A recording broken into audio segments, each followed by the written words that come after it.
Let me know. Do you need me to shut down or is it okay then? Mr. Clerk, we are reporting out of closed session. We have 6 items. First item is 4.1. Thank you, Mr. Mayor. First item is the motion is, excuse me, just give me 1 second. That report number PDS 23-30 be received, that the following individuals serve on the Aurora Business Improvement Area Board of Management for the term ending in 2026 in line with the current term of council and to succeed any previously appointed directors, the members being Joanne Russo, Greg Smith, Fiona Durant, Owen Heritage, Daniel Lajeunesse, Deb Clark, Mauro Bucci, Ward 1 Councillor Ron Weiss, and Ward 2 Councillor Rachel Gilliland. And then the third clause is that the manager of economic development policy be designated as the appointed official of the town pursuant to paragraph 6.16 of the bylaw 6128-18 as amended, where the official shall have the right to attend meetings of the Board of Management, participate in deliberations, but is not entitled to vote, be the chair or vice chair, or act as presiding officer at any meeting. Thank you. Mover, seconder, mover. Councillor Weiss, seconder. Councillor Gilliland. Comments, questions? Record a vote. Thank you, Mr. Mayor. Record vote has been requested for the first item of council reporting out of closed session. Councillor Thompson was absent. Councillor Gardner, how do you vote? She appears to be absent at the moment. Mayor Maracus? Yes. Councillor Gallo? Councillor Gallo votes yes. Councillor Gilliland? Councillor Gilliland votes yes. Councillor Kim? Councillor Kim votes yes, and Councillor Weiss. Councillor Weiss votes yes. The motion carries. Thank you. Second item, 4.2. Thank you, Mr. Mayor. The motion is to receive the report and that confidential direction to staff be confirmed. Someone like move this? Councillor Kim, Councillor Gallo. Comments, questions? Record a vote. Recorded vote has been requested for the second item of council reporting out of closed session. Mayor Maracus, how do you vote? Yes. Councillor Gallo? Councillor Gallo votes yes. Councillor Weiss? Councillor Weiss votes yes. Councillor Gilliland? Councillor Gilliland votes yes. Councillor Gardner? Councillor Gardner?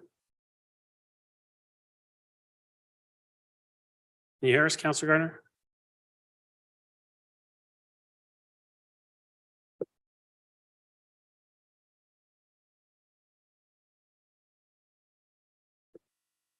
Move along. Okay. Councillor Kim, how do you vote? Councillor Kim votes yes. Councillor Thompson was absent. The motion carries.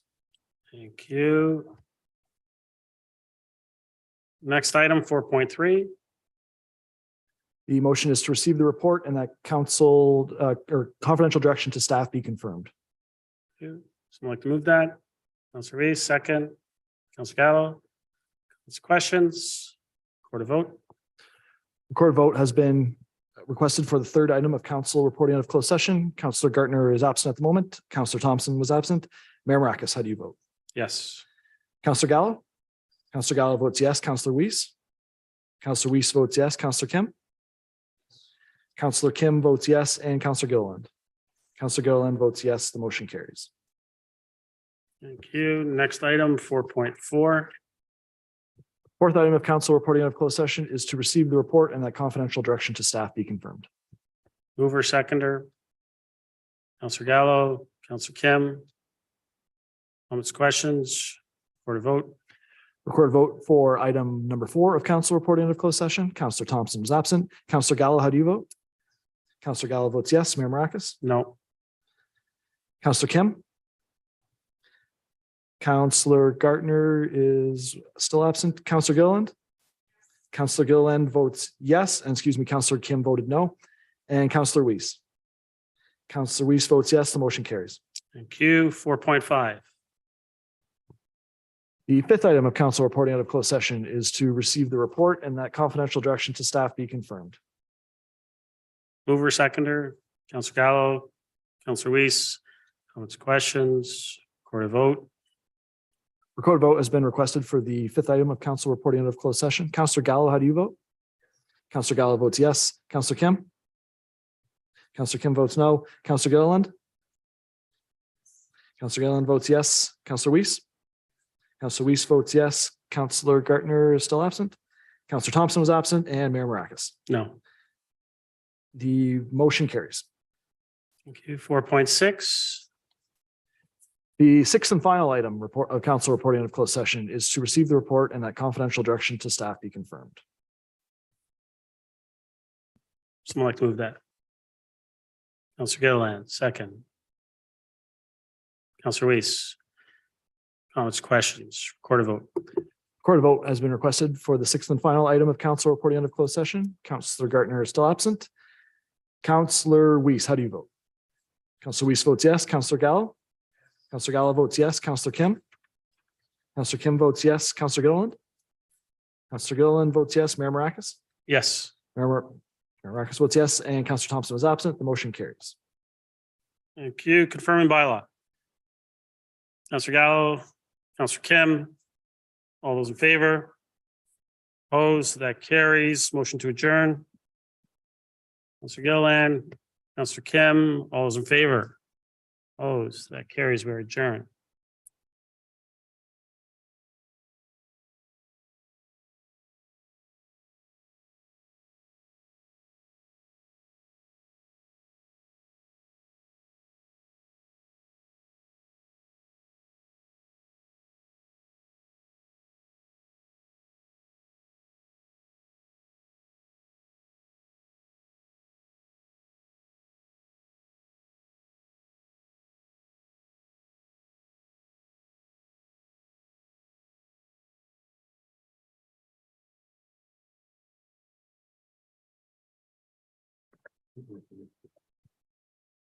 Mr. Clerk, time is 7:07. I'm going to call this general committee meeting to order.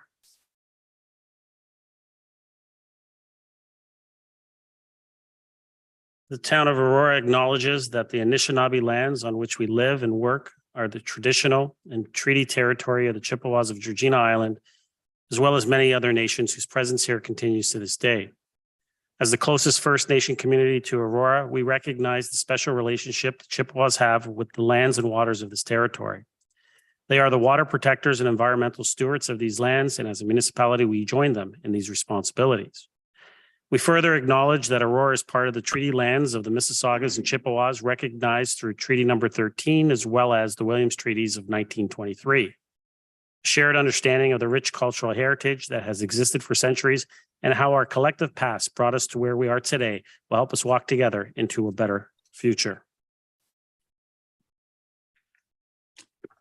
Council, can I get a motion to approve the agenda? We need 2/3 on this because we have some added items.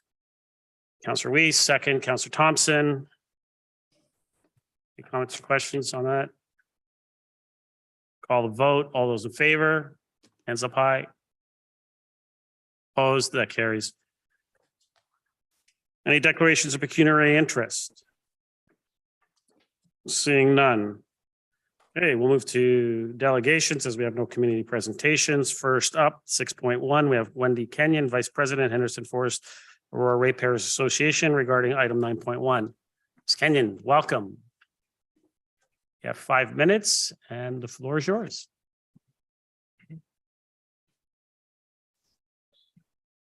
Good evening, Memo, councillors, staff, everyone. I'm Wendy Kenyon, VP of HFARA.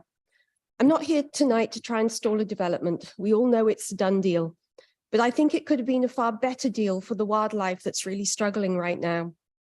Firstly, regarding the endangered wildlife species confirmed as present on the property, endangered species and their habitat are protected by regulation, and any removal of habitat has to be approved by the MECP. I realize divulging locations of endangered species is a delicate subject, but if habitat is about to be removed, and in this case it is, I think council in particular should be aware of that. It would be helpful if endangered species was included in the policy conformity analysis of the applicant's planning opinion, and also in the GC report. After all, the town's own official plan prohibits site alteration and development within the habitat of endangered species. I think that should be made crystal clear. As for MEC's approval, and there's no confirmation that's been given yet, it's worth noting that according to the Auditor General, since 2009, Approvals that harm endangered species have increased by over 6,000%. So it's pretty clear we can't just sit back and wait for the MECP to save the day. However, if we're genuinely committed to protecting endangered species, we can uphold our own official plan, but only if we know where there's an issue in the first place, and importantly, before it's too late. Secondly, the matter of the barn swallow remains extremely concerning due to the wider implications. At the September 2021 public planning meeting, while explaining the removal of active barn swallow habitat during the prohibited period, the applicant's environmental planner said, and I quote, "If we'd have gone through the process, the stall would have been removed after the breeding bird season." This is exactly the problem. If they'd gone through the process was federal and provincial regulation. The Endangered Species Act demands an entire protocol, but that wasn't followed. Where's the accountability for this? The consultant speculated the nest may have been predated, but thankfully he also acknowledged he wasn't there, so didn't know, and it was also not the point. The long and short of it is the demolition company was there to do a job, not to look for nests. They also had no authority to assess the site for nesting activity. They shouldn't have even been there. Respectfully, I'd like to correct a statement in the GC report that says barn swallow is no longer listed as a species at risk with the province. I believe barn swallow is still listed as a species at risk, so I'm hoping this comment isn't meant to imply that what happened in 2020 somehow doesn't matter.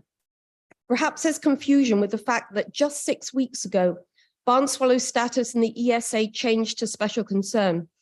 This is still a species at risk. However, to be clear, in 2020, when active habitat was removed, it was listed as threatened and the Endangered Species Act applied.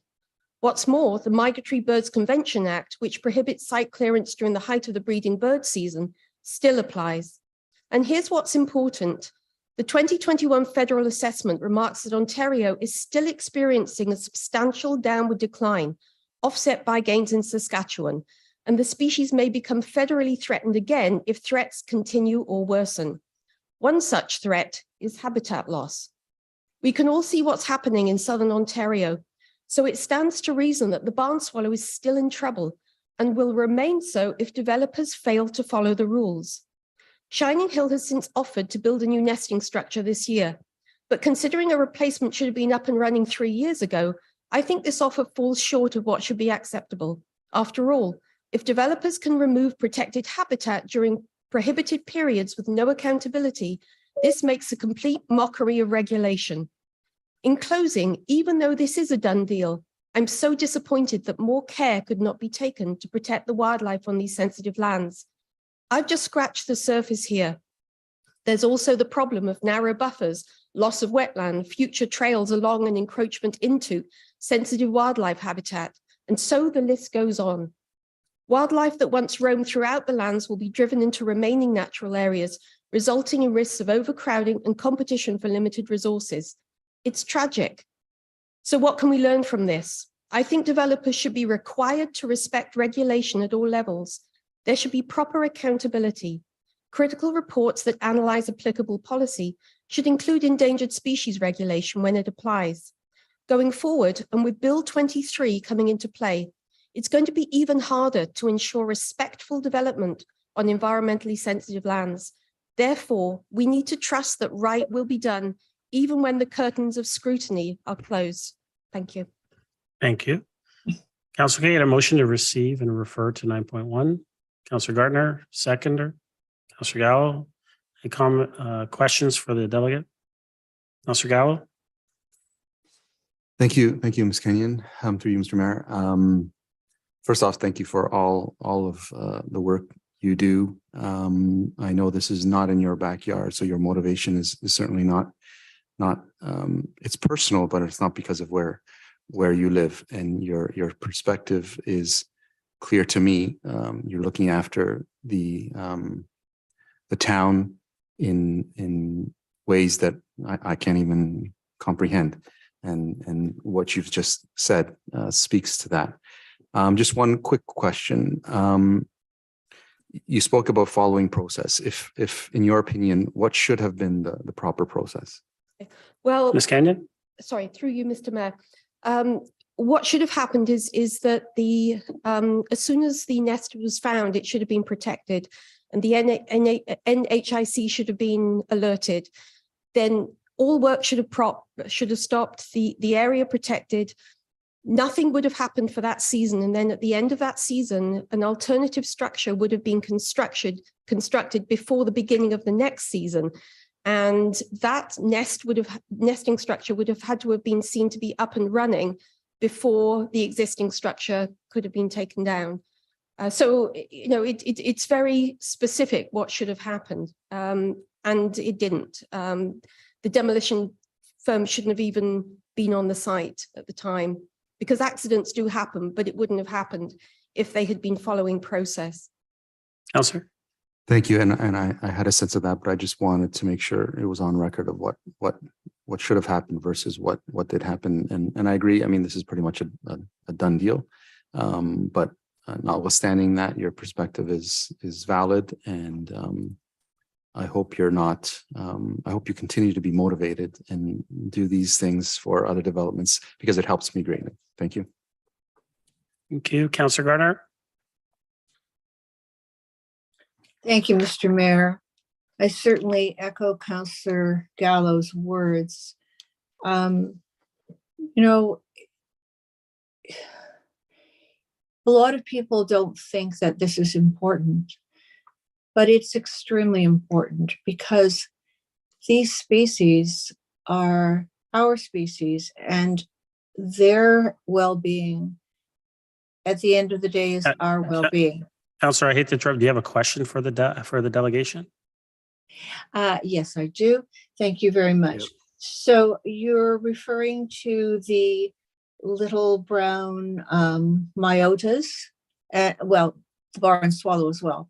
But in this case, for tonight, the little brown myotas, is that of concern tonight especially? Ms. Kenyon? Through you, Mr. Mayor.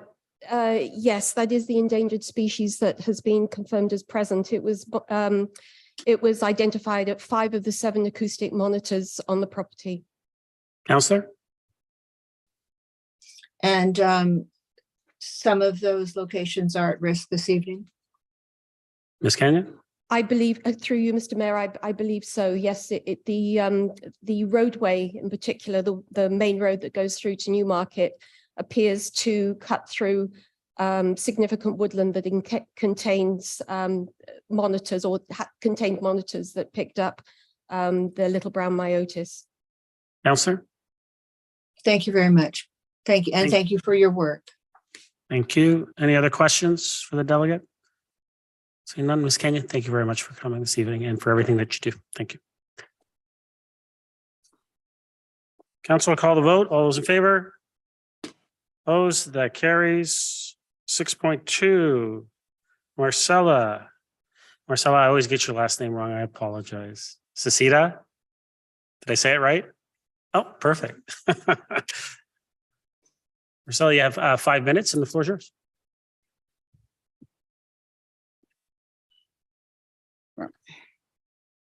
Good evening, Mayor Meccammon, councillors, staff, everyone. I'm Maricella Sauceda and I live in Ward 5. Since this is likely the last chance for the public to speak regarding the latest Shining Hill proposal, I'd like the following to go on record regarding the proposed removal of over 1,500 trees. At the last public meeting in September of 2021, council and the public were left with a clear impression that the number of trees to be removed had actually been reduced. This was obviously met with a positive response, but the fact is it was totally not the case. One councillor had made an honest error in misinterpreting a table that separated out healthy trees from those dead or decaying and had asked this question. The last report indicated that approximately 1,500 trees will have to be removed. The report says 1,300. Has the tree inventory changed? Instead of correcting this misunderstanding, Shining Hill's planner actually replied, yes, we have done a more precise count and this is the new number. To be clear, 1,300 was not the new number. The total number had not changed. It was simply the number excluding trees that were dead or decaying, which is important. Still provided critical habitat for wildlife, including potential habitat for endangered species known to use subject lands. It's disappointing that this misinformation regarding a supposed reduction in tree loss was not even corrected by Shining Hills environmental consultant, who was also present at the meeting. And now here we are this evening, and the number of trees for proposed removal has gone up even further, from 1492 to 1574, an increase of nearly 100.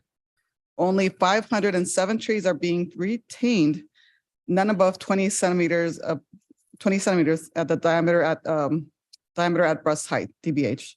So let's not be fooled into thinking this is a figure to celebrate. In a climate emergency, trees lost is what matters, all 1574 of them. And speaking of that, from the get-go, we were led to believe that tree loss was nothing to worry about. At the public planning meeting in June 2021, council and the public were told that the majority of trees for proposed removal were less than a measly 5 centimeters in diameter. This statement was actually incorrect. The tree inventory didn't include trees below 5 centimeters, with the exception of 6.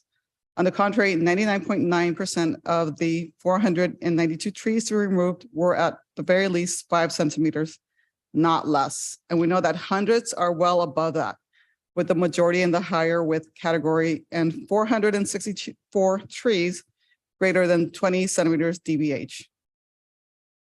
Secondly, at the same meeting, when asked about the trees to be removed, Shining Hills planner said, most of those are not native plantings. However, the arborist report actually shows that a large number of these trees are in fact native to Ontario. The planner also said, and I quote, "We would not be going into the natural heritage system for any reason. Our direction is to protect it." However, when challenged by a member of the public who'd read the environmental report, the planner was forced to correct this statement, saying that the roadway extension from Willow Farm Lane to Newmarket has to go through the natural heritage feature, and few rear lot areas will also be inside the feature. Perhaps I'm mistaken, but when someone says they won't be doing something for any reason, I take that as meaning no exceptions. So far, then, we've been given incorrect information on the number, the size, and the origin of trees to be removed. Even the latest GC report says the natural heritage features have been delineated and no development is to occur within the feature, ensuring protection and linkage with the natural heritage system. However, this contradicts what the planner said in the latest environmental report that shows an encroachment of 1,900 square feet. With all due respect, I'm not very confident that what you hear is what you'll get in the world of public planning. The bottom line is trees matter, especially mature trees. And I've already spoken twice at length about climate crisis and why the trees we already have are so important. And yet, instead of finding some way to reduce the number of trees to be removed on this enormous property, the figure has actually gone up, not down. So I don't know what else I can say. We know this proposal will be approved tonight, but I'll leave you with these final questions. Has enough really been done to protect the trees, the sensitive features, the wildlife, including endangered and threatened species? I don't think so. Going forward, how can we raise the bar in terms of the quality of information shared with council and the public? I personally think we should all expect better than the environmental stakes. The environmental stakes are so high. Thank you for your time. Thank you. Council, can I get a motion to receive and refer to 9.1? Councillor Ruiz, Councillor Thompson, any questions for the delegate? Seeing none. Marcel, thank you very much for Okay. coming this evening. Thank you. All those in favor? Opposed? That carries. 6.3, Ashlea Brown, Director of Development Services, Lake Simcoe Region Conservation Authority, regarding item 9.2. Ashlea, thank you for coming this evening. You have 5 minutes. The floor is yours. Thank you, Mr. Mayor, members of council. I'm Ashlea Brown, Director of Development Services with Lake Simcoe Region Conservation Authority. Actually, you want to lift the microphone just up a little bit closer to you. I'm here tonight to respond to questions which arose during September 2022 council meeting regarding Lake Simcoe Region's Conservation Authority's position on installing a dam and reinstating an online pond within the David Tomlinson Nature Reserve. So the first question I was asked to answer was regarding the authority's position on approvals issued for ponds to the north. These ponds do predate the authority's current regulations, and we did not issue approvals for the construction of the dam or the online ponds to the north. Permits that were issued were in 1999, 2015, and 2018. And those were for the maintenance of the existing dikes caused by damage from animals. The second question was regarding the authority's rationale for our position. The site's regulated by the Lake Simcoe Region Conservation Authority for a tributary of the East Holland River and associated flooding and erosion hazards, provincially significant wetlands, and lands adjacent to wetlands where development may impact the hydrologic function of the wetland. Under the Conservation Authorities Act, the LSRCA administers Ontario Regulation 17906 and regulates development in hazard lands. Specifically, the regulation states that no person shall straighten, change, divert, or interfere in any way with a watercourse or wetland without permission of the authority. Permission can be granted by the authority if, in our opinion, the control of flooding, erosion, pollution, or the conservation of land will not be impacted by the development. The Lake Simcoe Protection Act is a prescribed instrument, or lists the Conservation Authorities Act as a prescribed instrument. And the LSRCA applies applicable policies of the LSPP through our permit review. Specifically, policy 6.8 of the LSPP outlines that no structure shall be permitted in Lake Simcoe or a stream if the structure impedes the natural flow of water in the stream or if the structure harmfully alters fish habitat. In addition to the Act regulation in LSPP, the authority has board-approved implementation guidelines to help ensure consistency when applying policy. Section 8 and 9 of our implementation guidelines are applicable to the development or alteration to wetlands and watercourses and require that an applicant demonstrate that there's a need for the development or alteration, that there's no alternative for the development, that the control of flooding, erosion, pollution, or the conservation of land will not be affected, that the interference of natural features and hydrologic and ecological functions of the wetland have been determined to be acceptable through the submission of appropriate studies. The alteration is designed in accordance with natural channel design principles where possible, and that the development or alteration will result in a net environmental impact or improvement, sorry. In addition, our guidelines specifically state that the construction of a new in-stream or bypass pond, which is directly connected with the watercourse, will not be permitted. Where these ponds do exist, the authority encourages their removal and restoration of the site. At this time, it's not been demonstrated that conformity with the applicable policy can be achieved. Based on our review, the dam structure will impede the natural flow of water and impact fish habitat as well as water quality. Dams hold back water, which can impact flooding and erosion and further increase water temperatures. In addition, ponds accumulate sediment rather than allowing them to flow naturally through the system, and this adds excess nutrients such as phosphorus, which binds to the sediment and feeds algae blooms. When algae dies, the process of decomposition uses the oxygen in the water, or takes up the oxygen in the water, which fish and other aquatic life require. While we do understand there was historically a structure at this location, it's not been functioning for 20 plus years, and the area has reverted back to marsh habitat. As it functions today, the marsh provides specialized habitat for marsh breeding birds and amphibians, as well as other plants and animals. Reinstating the dam would create an online pond at the expense of the existing wetland habitat. And based on current information, we believe that the existing wetland is providing a valuable benefit to the ecosystem, and removing the marsh to create an additional pond would not constitute a net improvement. Open water habitats available at 2 other online ponds that exist along this watercourse. The need for the dam and the net benefit of the proposed work has not been clearly shown, and it's our position that the installation of a control structure would not improve flooding or erosion and would not constitute a benefit or gain in ecological value. In addition, we believe that the proposal would impede the natural flow of water in the watercourse and harmfully alter fish habitat contrary to the LSPP. The dam structure and pond would require regular maintenance and management to ensure it functions properly, and the authority staff do not support undertaking the liability associated with the active management of a control structure. Actually, if I can just ask you to wrap up. Yep. So in summary, we believe the proposed dam and online pond does not meet policy and does not constitute a net improvement to the existing system. The LSRCA has provided the town with the option, which we believe reduces costs and doesn't rely on active management and would help improve the existing watercourse and wetland. And in addition, we've also provided opportunities for funding from the LSRCA for these options. Thank you. Thank you. Council, can I get a motion first to receive and refer to 9.2 Councillor Thompson, Councillor Reese, any questions for the delegate? Seeing none. Oh, Councillor Thompson. Thank you, Ashlea, for being here this evening. And thank you for the technical details to the response. But if I could just sum it up, my understanding of the Lake Simcoe Conservation Authority is really to ensure the implementation and the following of the policies set forth by the province.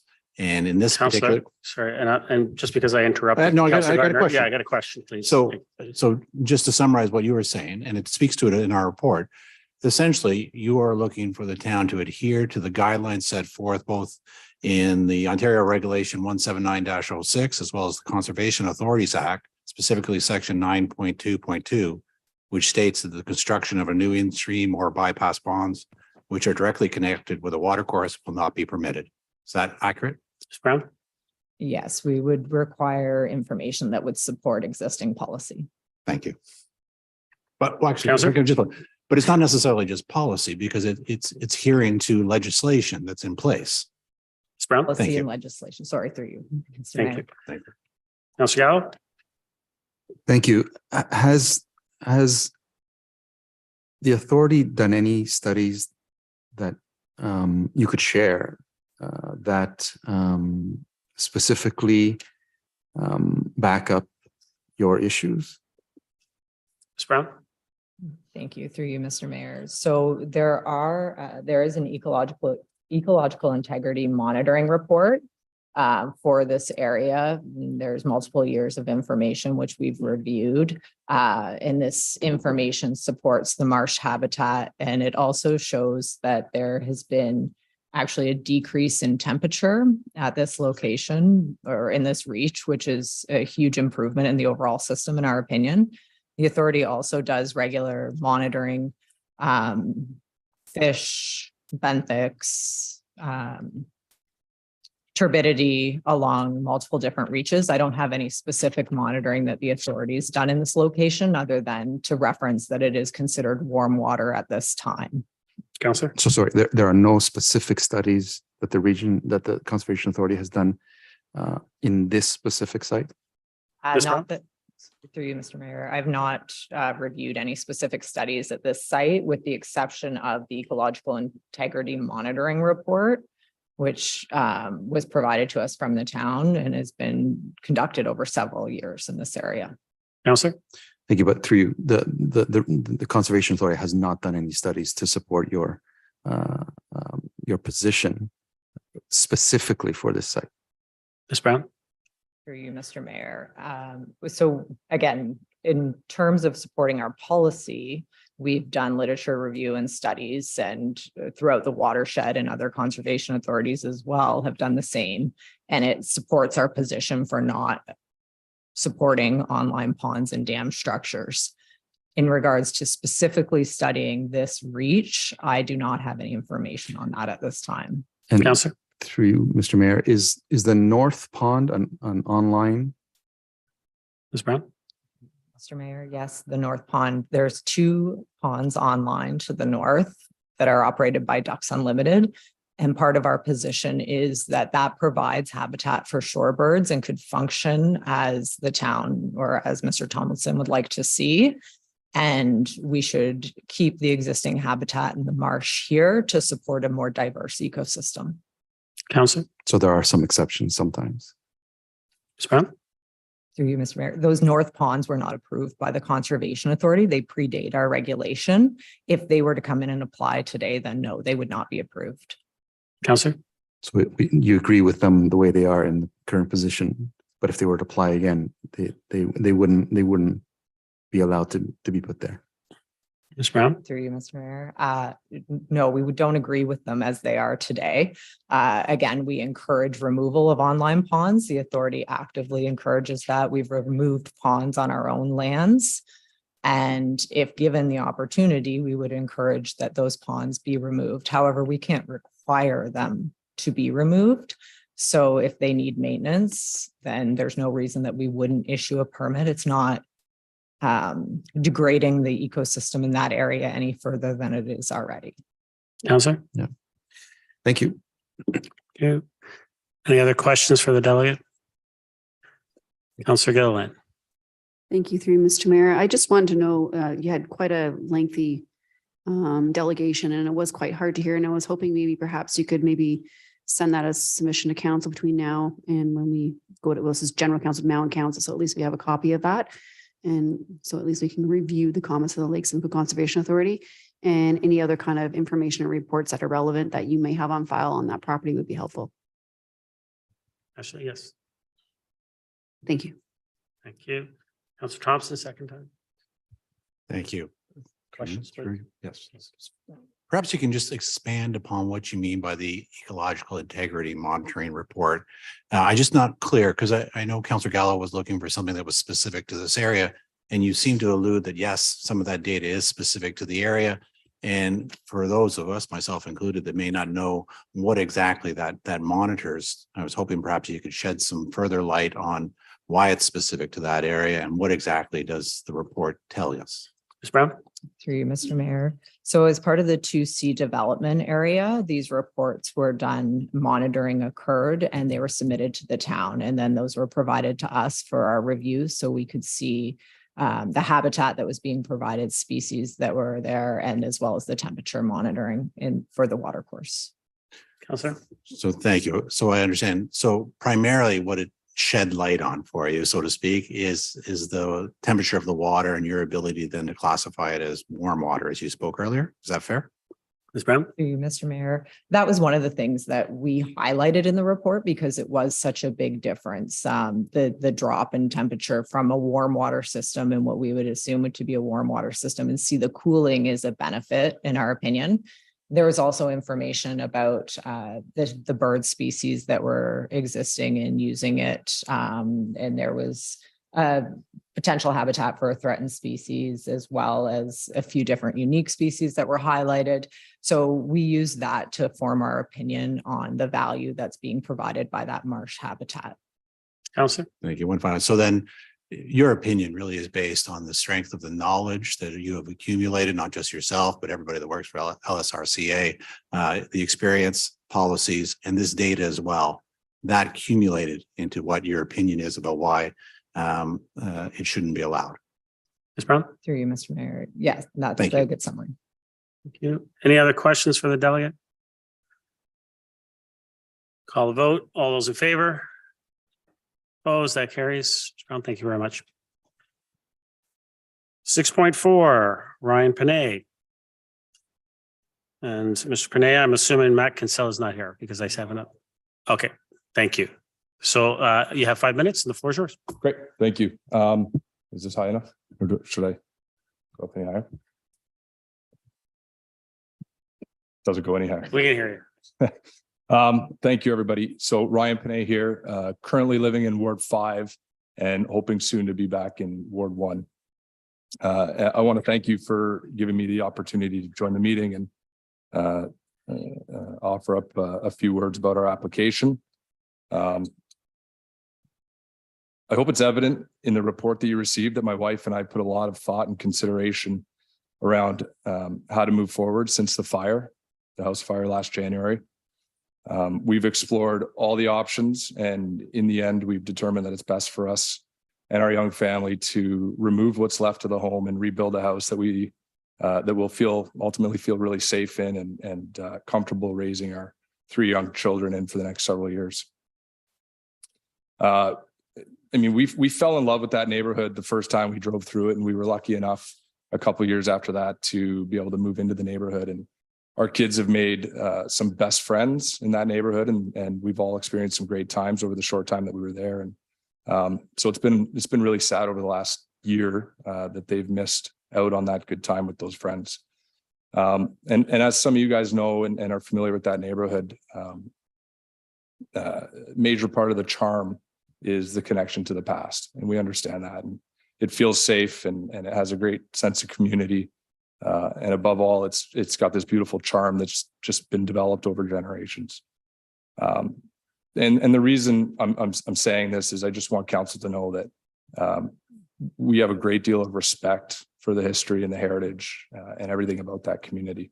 But the reality is The most important factor in all of this, when we were making our decisions, is the safety of our family, which comes before anything else. And after experiencing a major fire in the middle of the night, it puts family and safety of your family into great perspective. We followed a process. We brought in consultants and environmental engineers to provide reports, and those findings are in the documents that you've received. So I won't get into detail, but what I really want to impress upon you is that we've taken every measure to replace the house with a design that honors the history of the neighborhood and complies with every aspect of the Heritage Conservation District Plan. Because it was very important to us. We've spent a lot of time working closely with the town staff to ensure that we've met those criteria. We made sure to hire an architect that has experience and familiarity with heritage designations and has designed homes with various heritage considerations. And a huge criteria for us when hiring our builder was hiring somebody who has experience working within those constraints. And as such, we've hired Kinsella Homes. And I think a lot of you are familiar with Matt. He's played an active role on the Heritage Committee, and in our opinion, there's no one better in the town of Aurora to help us design and build this house in a fashion that's sympathetic to the heritage attributes of the area. So in closing, I hope you can all understand it's not been an easy year on our family. We really just want to get back home, get our family back to our community. By the end of all of this, our kids will have missed out on over 2 years of friendships and bondings and bonding that happens in the neighborhood. And for us as parents, that's hard to watch. We're looking forward to just getting life back to normal again and closing this chapter and moving on to the next one. So with that, again, I want to thank you for your time and your consideration. Thank you. Council, can I get a motion to receive and refer to 9.7? Councillor Reese, Councillor Thompson. Questions? Councillor Reese. Yes, thanks very much.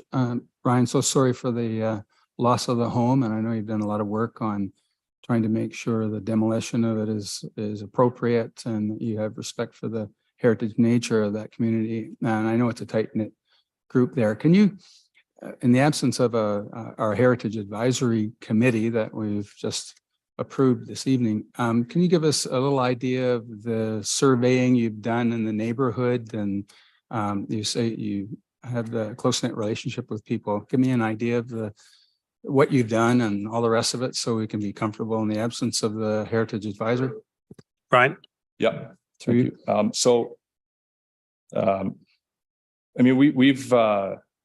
We've done everything from my wife and I have spent a lot of time driving around, having a look at houses in the neighborhood, both that have been standing for generations and some that are new, that are in the heritage area and how they look and how they fit in. We've spoken with neighbors, not just neighbors on the street, but neighbors in the community, in the surrounding streets, just to sort of gauge their opinions and their thoughts. And we've had feedback consistent with, they believe that having a safe environment, and as long as we respect the heritage of the community and try to replace the house with something that does just that and falls within all the guidelines and the constraints, that we would have that support. Councillor? Through you, Mr. Mayor, I know you're a valued member of that community. It's a close-knit community and a very small street. So I want to thank you for coming here, and thankfully your whole family is safe and you're willing to come back to Ward 1. Thank you. Thank you. One councillor's losing a vote and one's gaining a vote. Any other questions for the delegate? Seeing none. Ryan, thank you for coming this evening. Great. All those in favor? Opposed? That carries. 6.5, George Skoulikas, resident, regarding item 9.1. George, welcome. You have 5 minutes and the floor is yours.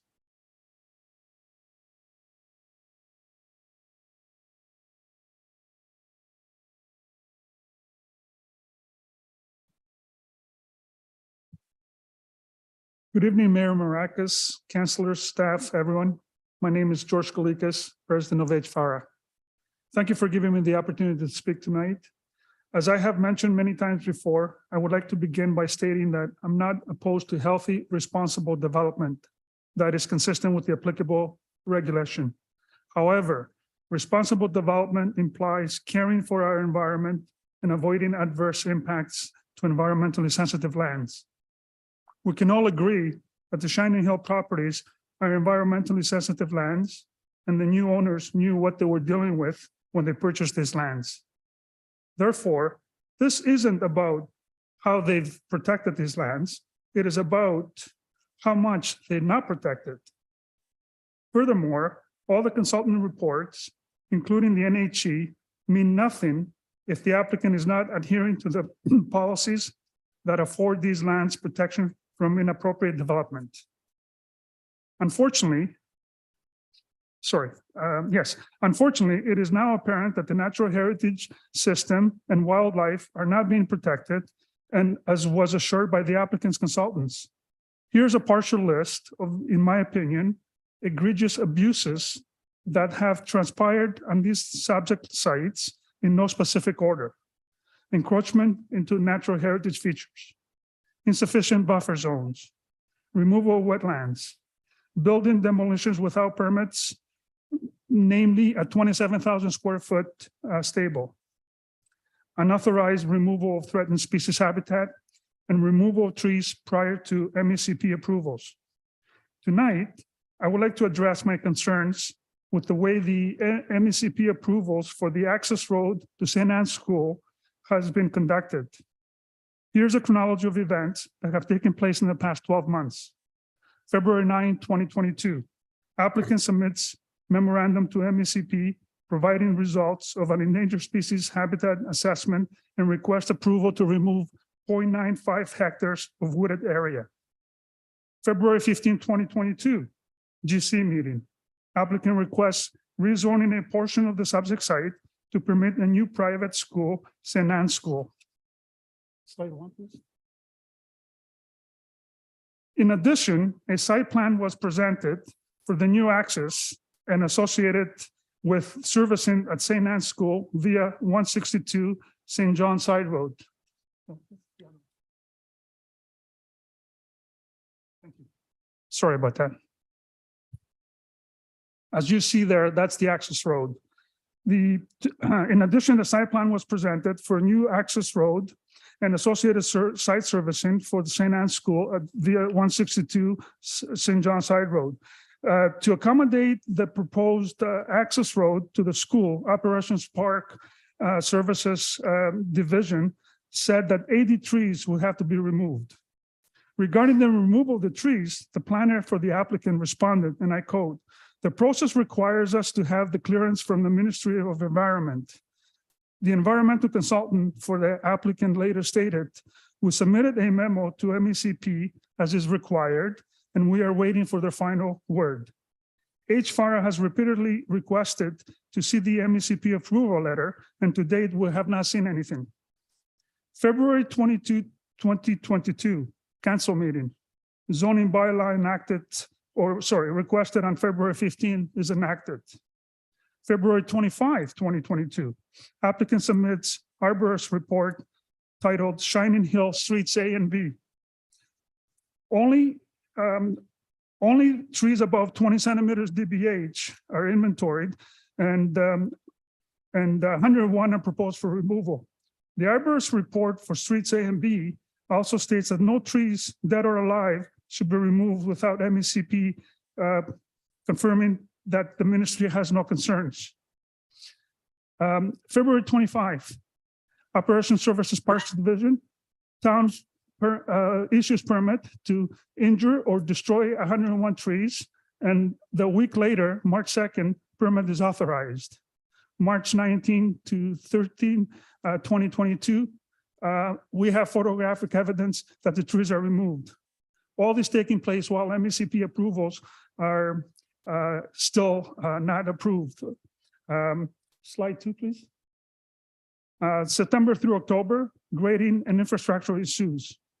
So conclusion, According to December 2022 Planning Opinion Report by Malone given Parsons, the right-of-way for the north-south access, Street A, is to be 26 meters wide, and the access Street B, the east-west access, is 18 meters wide.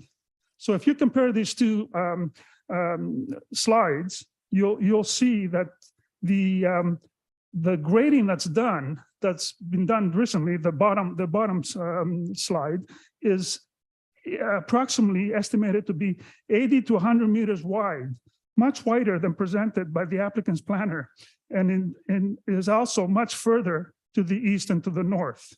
George, I just gotta get you to wrap up. Yep. Again, I stress that to date, despite repeated requests over a year, we still don't have the MCP response. So in my opinion, it has become obvious that these lands are not and will not be protected as the applicant's consultants had promised as the regulation intended. So to put it bluntly, it very much appears this large, very experienced developer has not followed process and I will welcome an explanation. Thank you. Thank you. Council, first, can I get a motion to receive and refer to 9.1? Councillor Gallo, Councillor Thompson. Any questions for the delegate? Seeing none, I'll vote. All those in favor? Opposed, that carries. George, thank you very much for coming this evening. 6.6, David Tomlinson, former resident, regarding item 9.2. Do we have David on?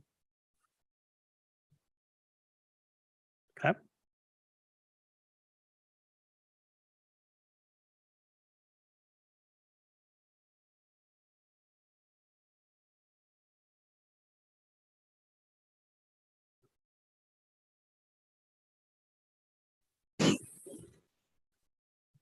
David, are you there?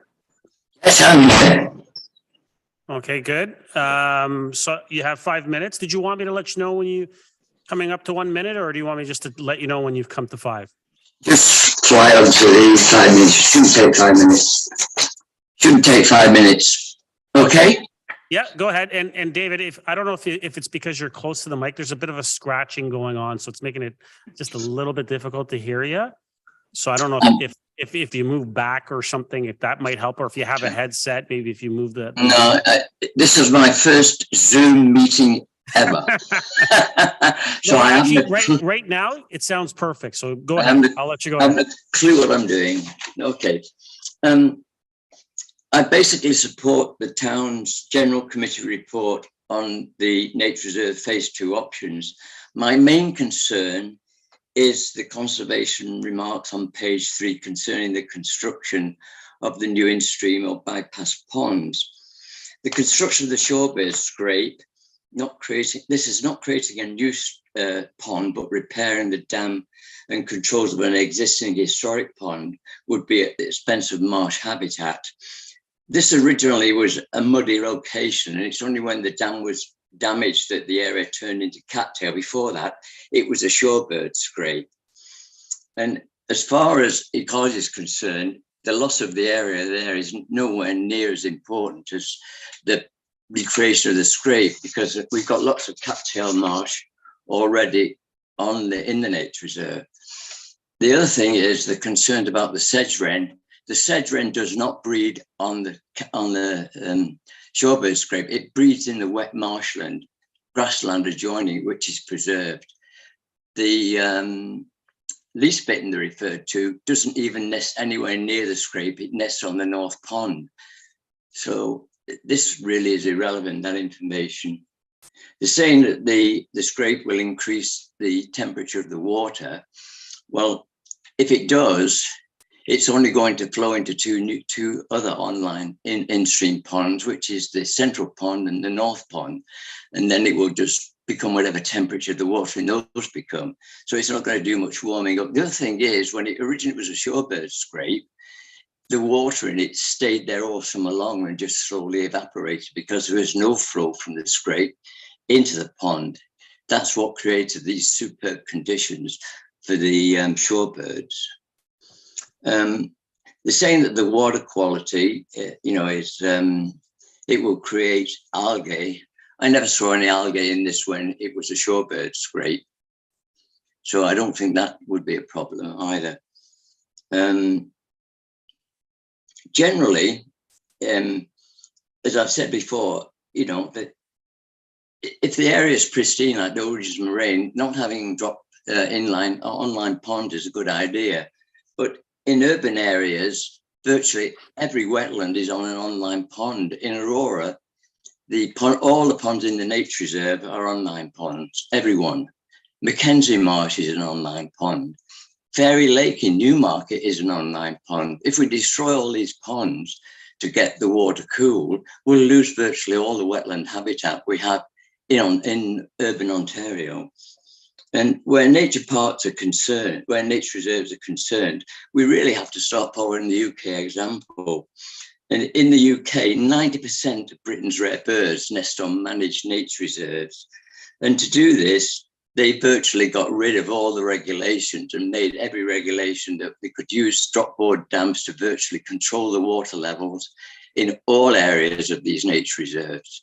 So we really have got to, well, the Conservation Authority has really got to rethink this. And I don't know whether there's any representatives at the meeting. I rather hope there were, but I doubt it. But I think they should come to the public meetings to justify their position on these items.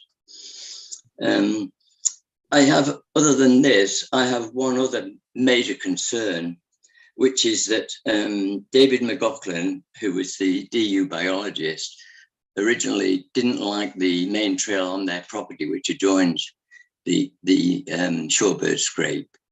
And we met him on site with staff from the town and also the town's landscape consultant.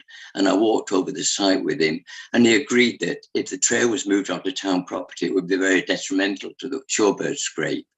But now he says if the shorebird scrape isn't built, he would like the trail moving back onto the town's property, which would mean that all birds using the shorebird scrape, if it was built in the future, well, it would just be no point in doing it.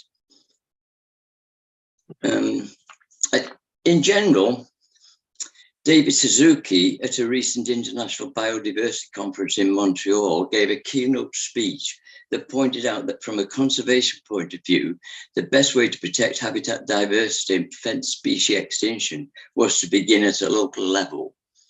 Aurora is a prime example of the success of this approach, mainly due to efforts by Nature Aurora's citizen scientists, both the town staff and long-term council support.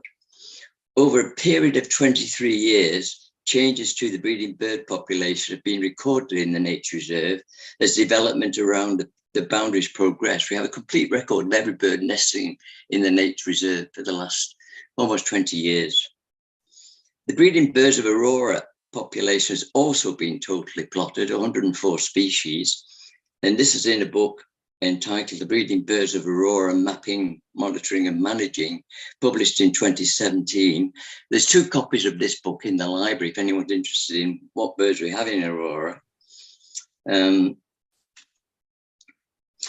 over 400 young threatened tree swallows have been reared in the 250 nest boxes located in our parks and open spaces, and also an important overnight roosting chimney for threatened chimney swifts was also protected from demolition, and it is now monitored annually. We have a fine record. Sorry, I got you at 5 minutes. You're at about 5.5, so I'm gonna have to ask you to wrap up. Okay, it's a sentence. We have a fine record of protecting and enhancing wildlife in our town. And Nature Aurora, the nature reserve is a jewel in the crown. It is very important we recreate the shorebird scrape in its original form. There's over 50% of our shorebird population has been lost in the last few decades, mainly due to feeding habitat loss on their migration routes and loss in their wintering grounds. Thank you. Thank you for the 3 minutes extra. Thank you, David. Council, if I can get a motion to receive and refer to 9.2. Councillor Gardner, Councillor Kim. Any questions for Mr. Tomlinson? Councillor Gallo? Thank you through you, Mr. Mayor. David, it's John Gallo.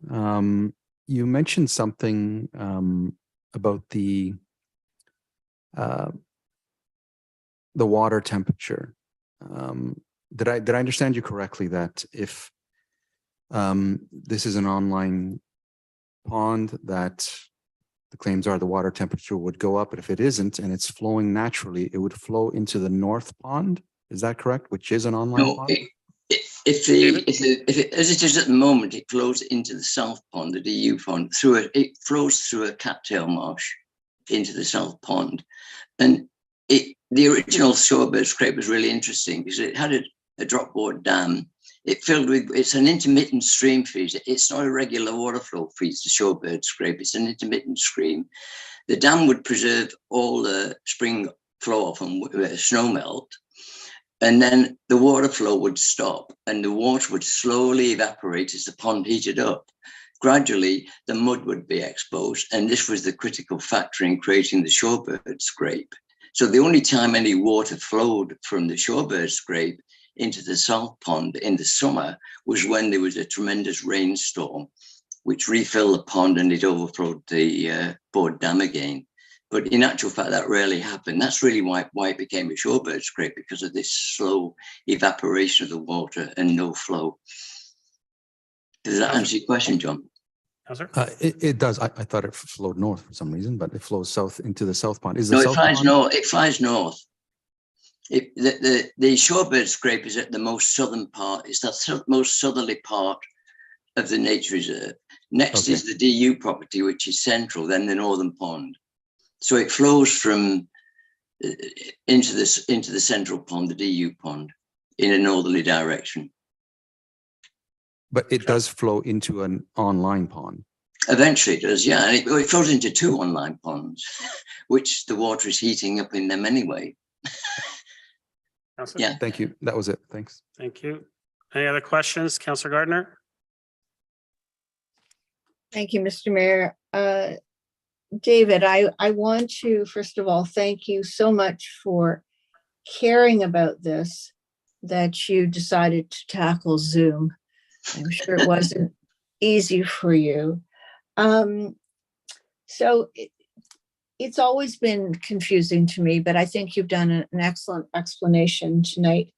The only question I have, apart from just being in awe of all of the information you have, is do you have an email address yet? Right now, 303. gmail.com. Oh no, David, you've given in. Thank you. Thank you, Councillor. Any other questions? Seeing none.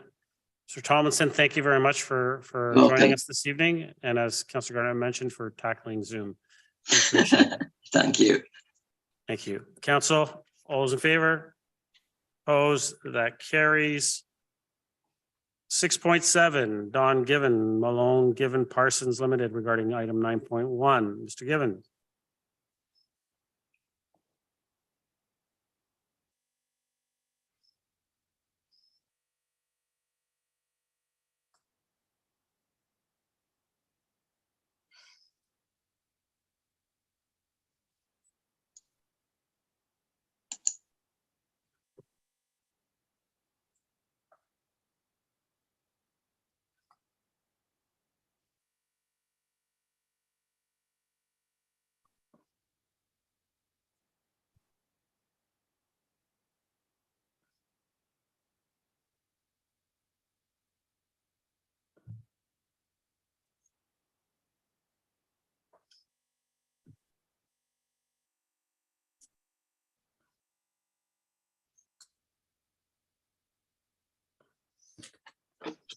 Difficulties.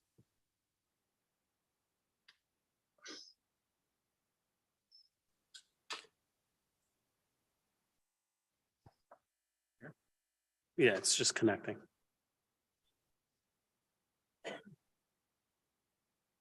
Oh.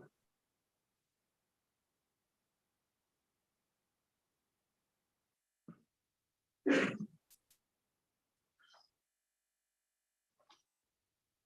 Given, are you there?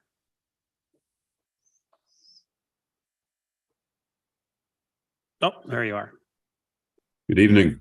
Good evening. Welcome. You have 5 minutes. And Thank you very much. I have a slide presentation. Can we pull that up, please?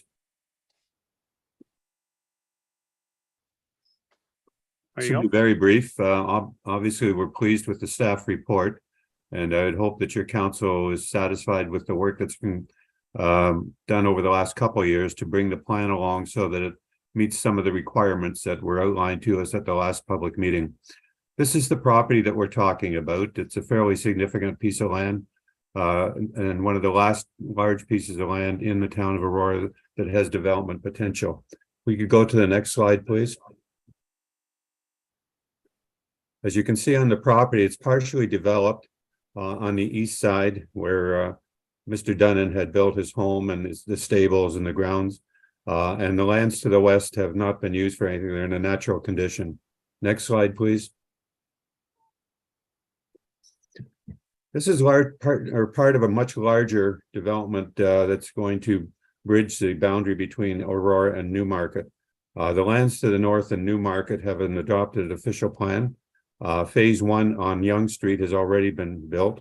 There's lands at the south part of phase 1 on Yonge Street that we're hoping in the longer term to have a high rise.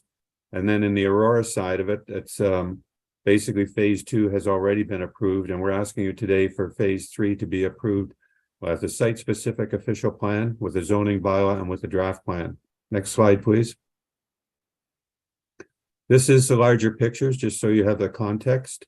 You can see where St. Anne's is in the highlighted blue color with the park adjacent to it. The plan that you see here is different than what we showed you previously because we removed on the east side of the north-south collector a proposed mid-rise, high-rise type of building and replaced it with townhouses. And there's been some modifications to the geometry of the roads as well. But you can see in the larger context, we're still proposing a north-south connection to an east-west collector road that will run from Bathurst to Yonge Street. The future tennis club in Newmarket is already under construction. The trails that you see here are all building on trail systems that you've had planned for years to connect through to the municipality to the north. When this community is built out, and it will take several years, it's probably going to have 3,000 or 4,000 people in it in its totality. Next slide, please. This is the plan that we presented in 2021. You can see in the brown area where that mid-rise building was being proposed. The green is a park and the blue is where the St. Anne's is. Approximately 61% of the area, though, will come to the municipality in the way of greenways. That's the natural heritage system and the park. Next slide, please. And this is the plan that we're asking for approval today.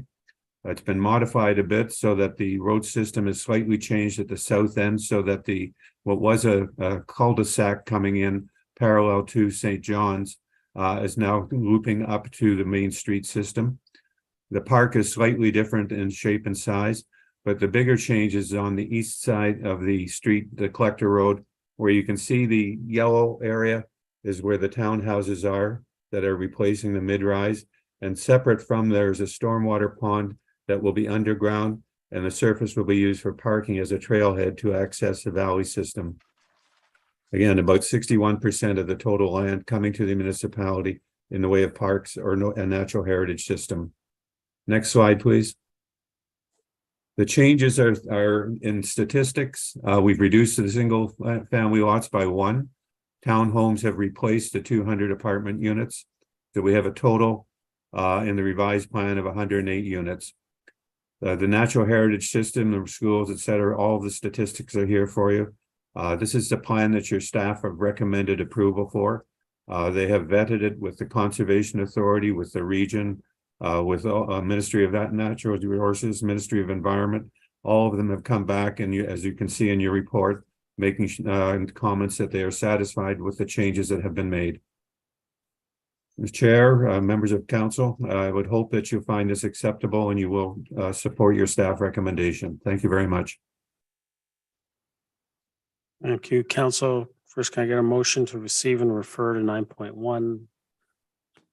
Councillor Weiss, Councillor Gilliland. Any questions for the delegate? Councillor Gowell. Thank you. Through you, Mr. Mayor, I just felt obligated to at least ask Mr. Givens the question from one of the delegates regarding the MECP, and has approval been given by them to remove the trees? Mr. Given? Sorry, I couldn't hear that. Could I hear the question again? Councillor Gallo, can you repeat that? So there were previous delegates, they were asking the question whether or not a number of trees has already been removed. Has MECP approval been given? The trees, yes, they have. Councillor? And has that been submitted to the town, the approval? Yes, Mr. Given? yes, it has. Councillor? So the town has it. Councillor? So, thank you. Councillor Gardner, questions? Thank you, Mr. Mayor. Here you are again, Mr. Given. Yes. Beacon did a natural heritage evaluation December 2021. It shows that monitor number 68 confirms that there were little brown myotas in the area. Can you tell me why in their report February 9th to the MECP that monitoring station number 68 is not shown? I couldn't tell you why that Mr. Given? solution is not shown. I do know we do have approval from the MECP. Do you have approval? Councillor? Thank you, through you, Mr. Mayor.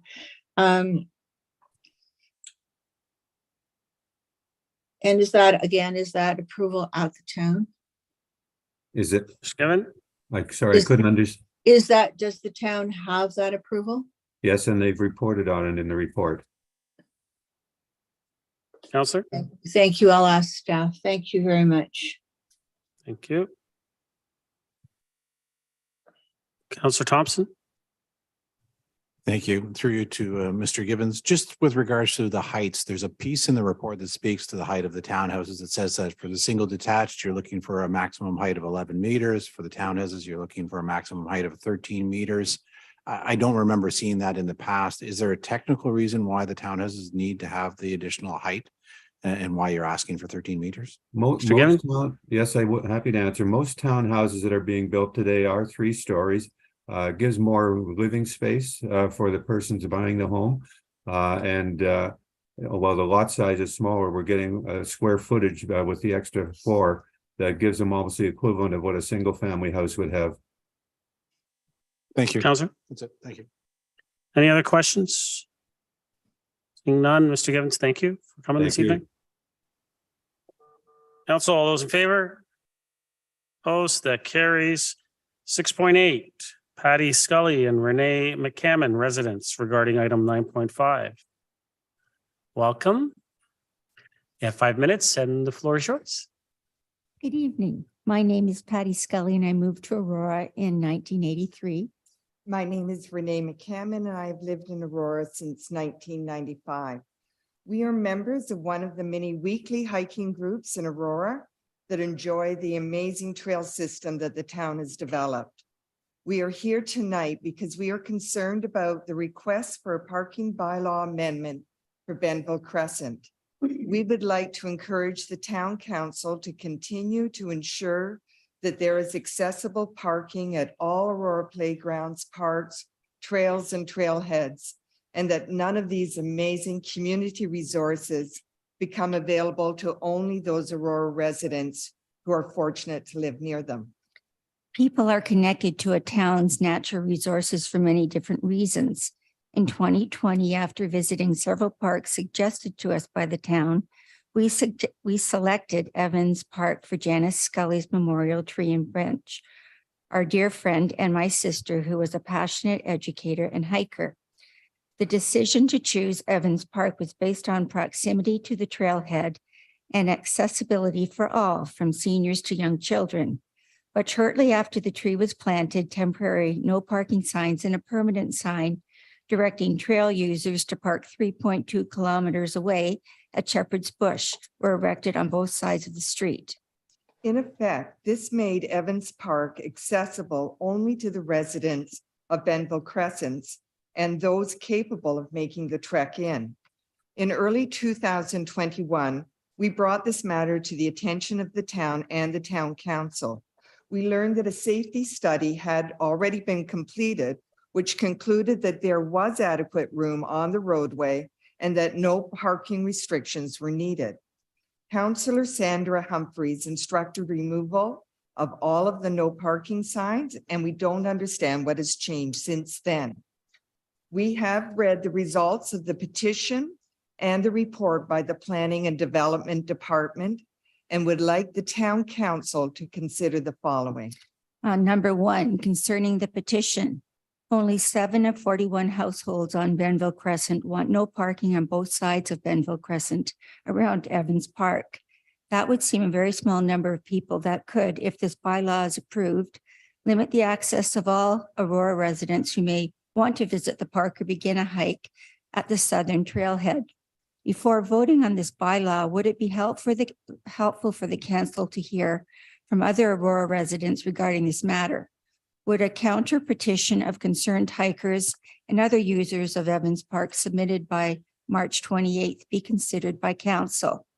Number two, concerning the report with regards to traffic flow, safety, and snow removal. From the history we've read regarding our trail system, it was specifically designed so that it could be accessed in various neighborhoods throughout Aurora. What if a small number of households in other Aurora neighborhoods start raising similar concerns? Could other neighborhood access points become less accessible? Would this not be contrary to the entire vision of this trail system? Personally, I do acknowledge the impact to residents when cars park on both sides of the street. My husband and I live on Tamarack Trail on a curve right next to an access point into the Case Woodlot. Every day, people park their cars in front of our house and that of our neighbors on both sides of the street. At such times, we are down to one lane and we may need to wait for another car to drive down the street. We also have to be extra careful when backing out of our driveway. And on snowy days, we do have, the plows do have to navigate around the curve and the cars. But despite all of this, we also know that the Case Woodlot, like Evans Park and the entire trail system, is an amazing natural community resource for all to experience and enjoy. Finally, as you know, Evans Park is not just an average access point. It is a southern trailhead to a much longer trail system that extends all the way to Holland Landing. The simple truth is that Evans Park, the playground, and this trailhead requires parking. We ask the town council to ensure the parking accessibility is returned to Evans Park and that alternatives to this bylaw amendment be considered, perhaps widening the side of the road directly in front of the park, or due to the 90-degree curve restricting parking on only the east side of Benville Crescent and only to House 87. Thank you for your time and consideration. Thank you. Council, first, can I get a motion to receive and refer to 9.5? Councillor Thompson, Councillor Gallo, any questions for the delegates? Councillor Weiss. Yeah, thank you for the presentation. And perhaps this question should go to Mr. Downey. It has to do with the. If that's the case, I'll save it for the report. Okay. Okay. Right. Okay. That's it. No. Okay. Councillor Gillan.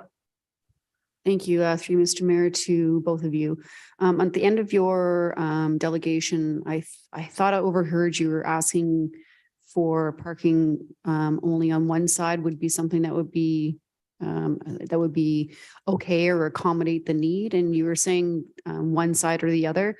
Could you just clarify that again? I just caught the end of that and I wasn't really quite sure I caught it. Ms. Scully? If there had to be no parking, it would be good to have that on the east side of Benville because the park is on the west side, so that there could be parking in front of the park and along the side the park is on.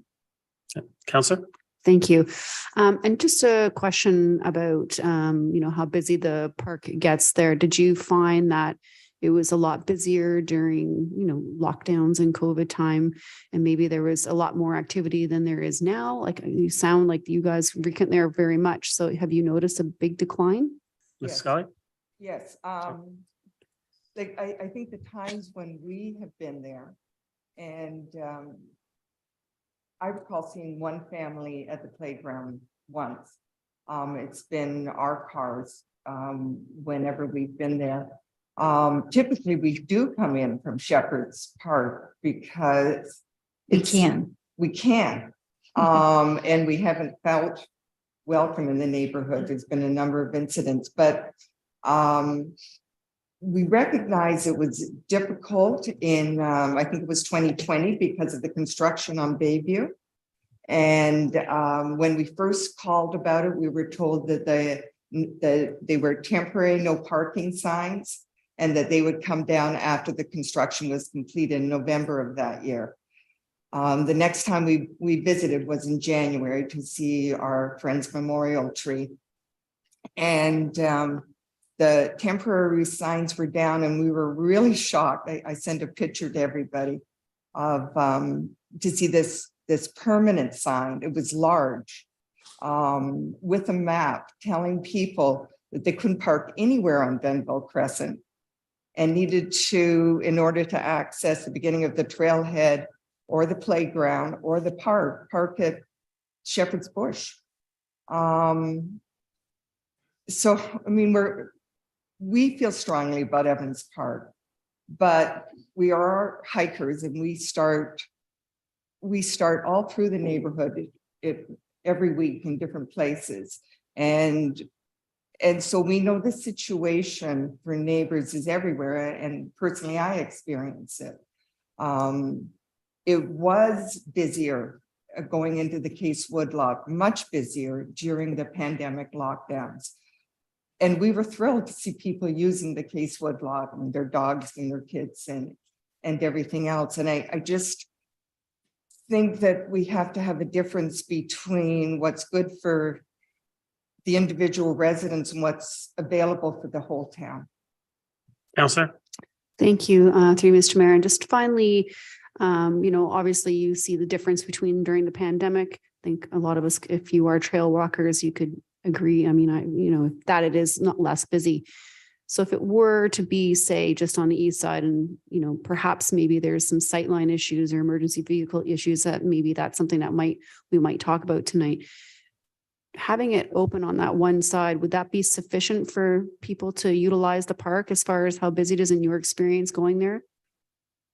Well, we think so. I mean, we haven't studied traffic flow there. We don't know if it's different than the times that, when we visit. It doesn't seem busy, like just even the type of street that it is.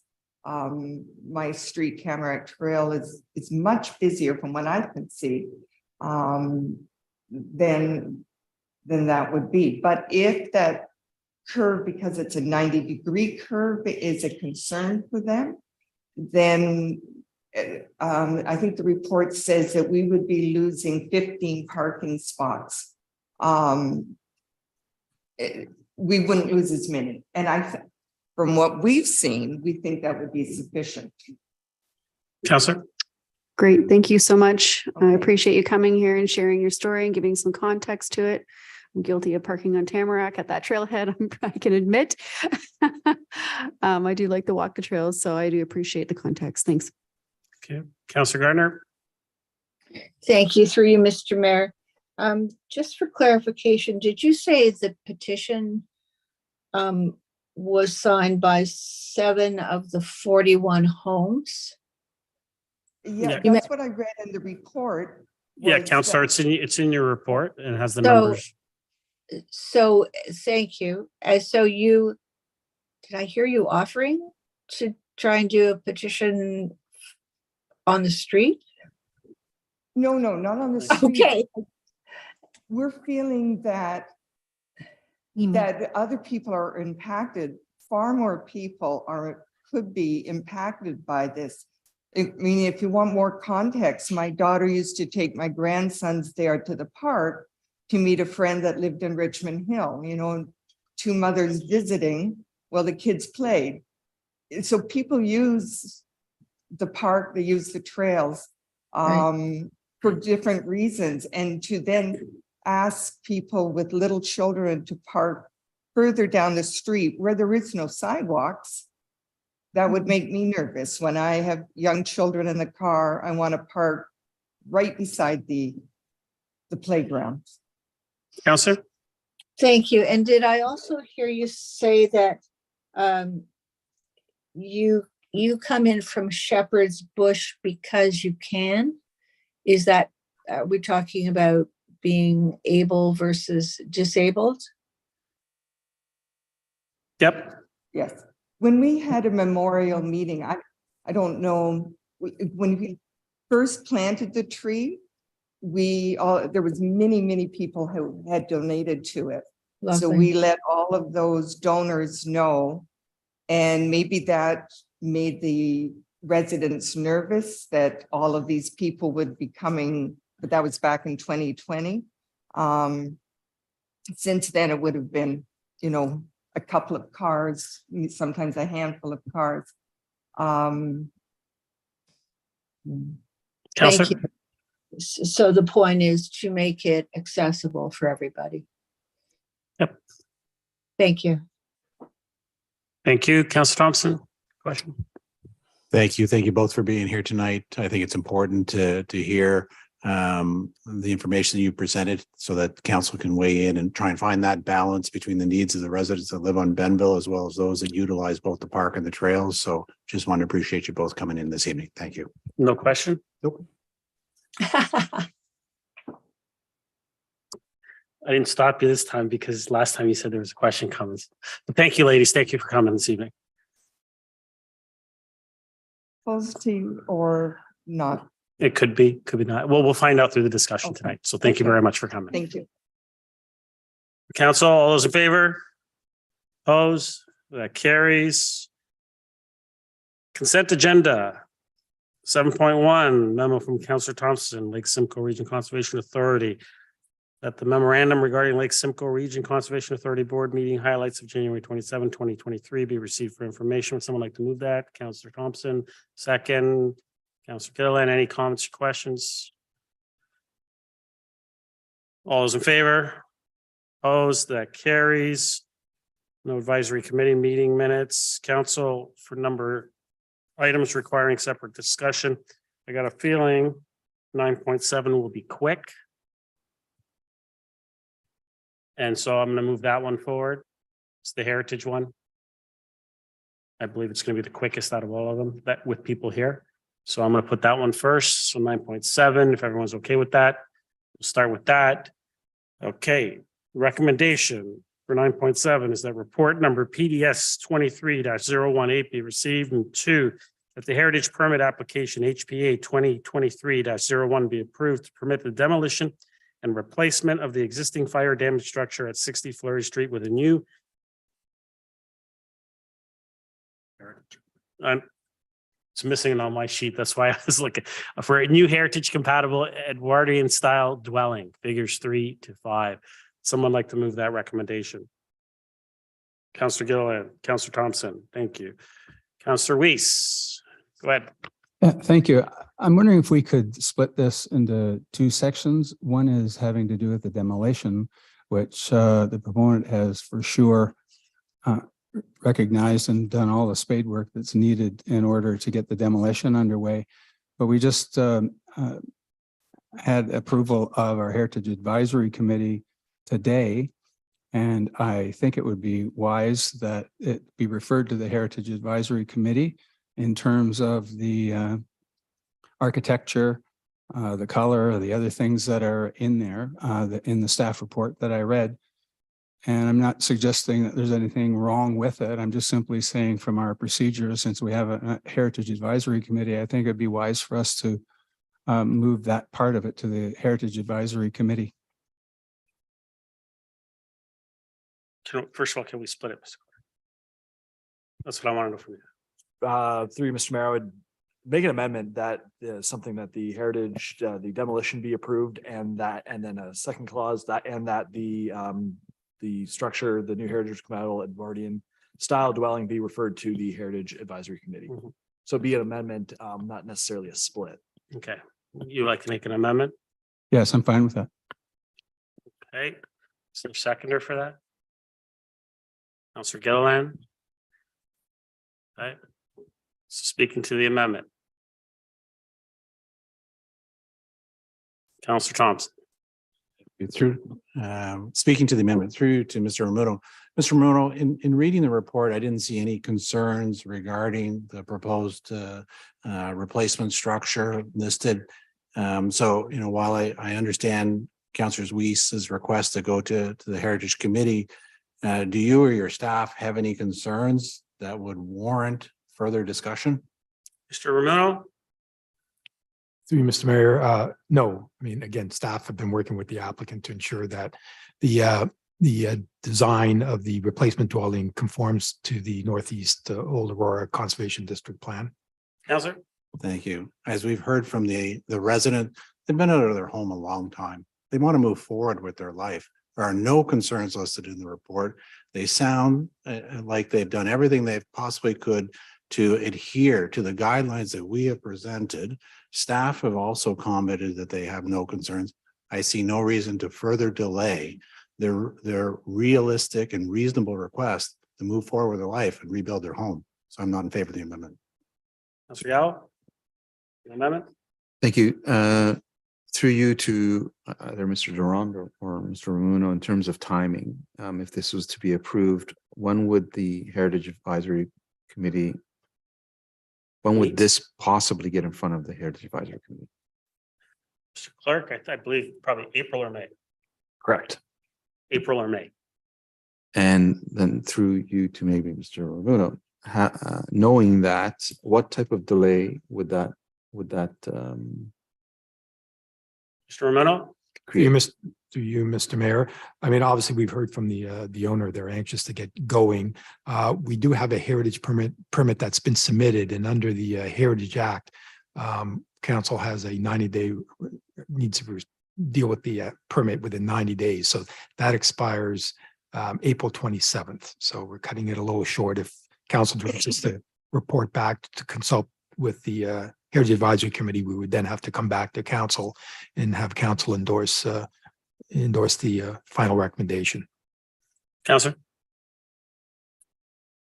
Okay, thank you. Thank you. Any other, Councillor Gardner, are you to the amendment or are you to the main motion? Sorry, I'm to the amendment. So Go ahead. I'm not clear. I thought it was 90 days to approve a demolition. It's also 90 days to approve the permit, to approve the build. Mr. Ramuno. Through you, Mr. Mayor. So the 90-day is for the heritage permit, which is the demolition request. Councillor. Sorry, could you clarify that? Aren't they two things? First the demolition and then the permit request? Mr. Ramuno. Through you, Mr. Mayor. Essentially, the heritage permit is for the demolition, the request to demolish a structure that's within our conservation district. Councillor. So they're in a package then. Thank you. Well, you know, I agree with Councillor Weiss. I mean, what's the point of having a heritage committee? This is in the heritage district. So it's just not, you know, it's an important, would be an important thing for the heritage committee to consider. Notwithstanding that I know the resident has waited a very long time, but I do agree with the amendment. Thank you. Any other comments? Councillor Gilliland. Thank you. Through Mr. Mayor, just a question to Councillor Weiss in respect to the heritage aspect. I know we've kind of been in limbo without a committee, but you know, as the ward councillor in that area, have you spoken to residents in that area who would like to see that review with some comments come back? Councillor Weiss.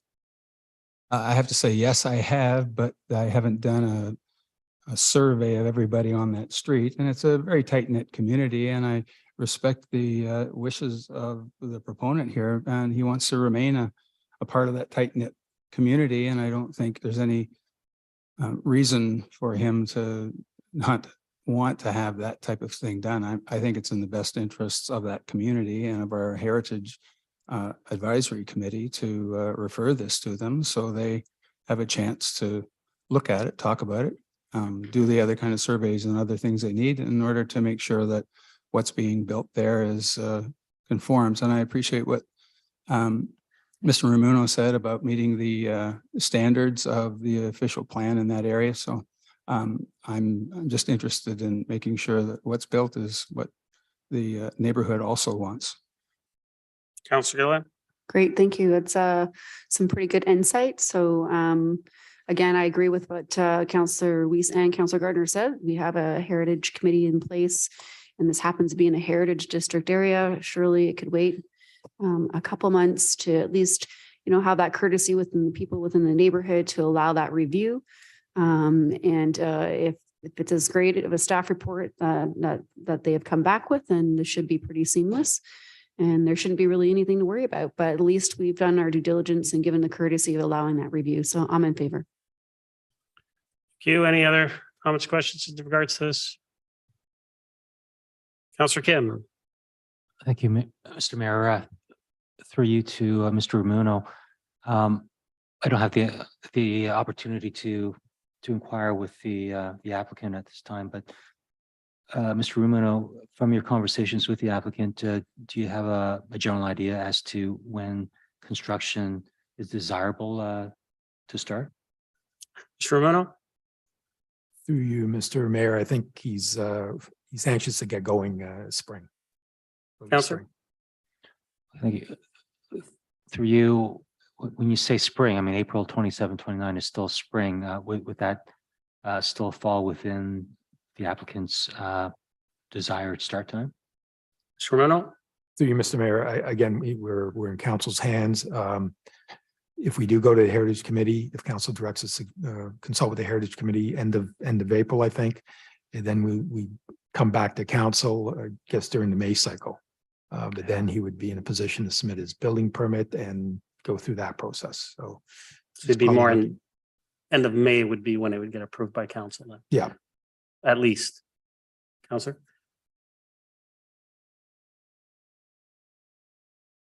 Thank you. And it's a tough one. I mean, I understand the desire to go to heritage because we do have the committee for this type of purpose, but it's hard to disregard or override the human component of this application. And I know we've had similar situations in the past, and we have bypassed heritage in certain circumstances, if I do recall. Given staff's recommendation, I would not be for the amendment. Thank you. Any other comments or questions? Councillor Gardner, you want to speak for a second time to the amendment? Yes, thank you. Thank you, Mr. Mayor. To Mr. Ramuno or possibly Mr.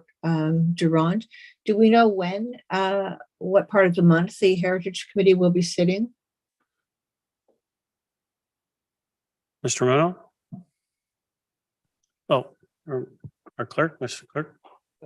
Through you, Mr. Mayor, historically, the committee has met, I think, the first Monday of the month, and I don't believe we're planning to change that. So early in the month, I believe. Councillor? Thank you. So they would meet the first Monday in April, and then that's if it's ready, Councillor. It could be first. It could be first the Monday in May. May 1st. That's what I got the clerk telling me beside. It could be, but I mean, I think Mr. Ramuno has done a lot of work on it, so hopefully a report could be done very quickly for Heritage. I'm just suggesting that, and then it could be walked on to a GC meeting as we've done in the past. Yep. Mr. Ramuno, I guess through you, Mr. Mayor, to Mr. Ramuno, could you be able to prepare a report for Heritage on the first Monday of April? Mr. Ramuno? Through you, Mr. Mayor, preparing the report, I mean, we essentially have the same report we would prepare that we presented to council. My only concern, and speaking to the clerk, right now, tentatively, we have the first Heritage Advisory Committee scheduled for first week of May. So we'd have to see if we're able to move that up in sometime in April, if possible. Councillor? Thank you. That would be, if we could, that would be wonderful, because it is, we do have a process and it is the Heritage District. So I'm hoping that can be done, and I still am supporting the amendment. Thank you. Councillor Weiss, second time. I do not want the bureaucracy to get in the way of this proponent doing what they think is best for them and their family. They've gone through enough stress already, and we're quite happy to have them there. All I wanted to do is to make sure that this was built in the way that reflects the heritage value of that community, and that it's respected in that community. I'm thankful for Mr. Remuno for doing what he says is the due diligence on this from a heritage standpoint and applying the provisions there. I just wanted to encourage the value of the Heritage Advisory Committee and their comments and the surveying and other things that they may do that we can't do, or the proponent can't do. So I'm still going to vote for this amendment, but I just, unless there's a way that we can gather information from the community in a less formal way than a Heritage Advisory Committee. And I just don't know if that's available. Thank you. Councillor Gilliland, second time. Thank you, through you, Mr. Mayor and Mr. Clerk. Just a question. Would it be possible, since we have gone through the selection process, to reach out to the newly elected committee to see if they could in fact do a meeting the first week of April? Mr. Clerk, I believe there's orientation first, but Yeah, through you, Mr. Mayor, we do have orientation planned in the next couple of weeks. We can check the schedule and see if we can schedule a special meeting. It does get tight with all the other meetings of council, but we'd have to look at it. you, Councillor. Thank you. I would really appreciate it. And, so long as there's at least some quorum, then, I'm sure they would appreciate having that first look too. Thank you. Thank you. Any other comments or questions? I won't be in favor of the amendment. I don't believe it's appropriate at this point. It's unfair, I think, to the resident to punish them because we were in an election and we had to, dissolve our committees. And now we're at a point that the committee, we just selected it.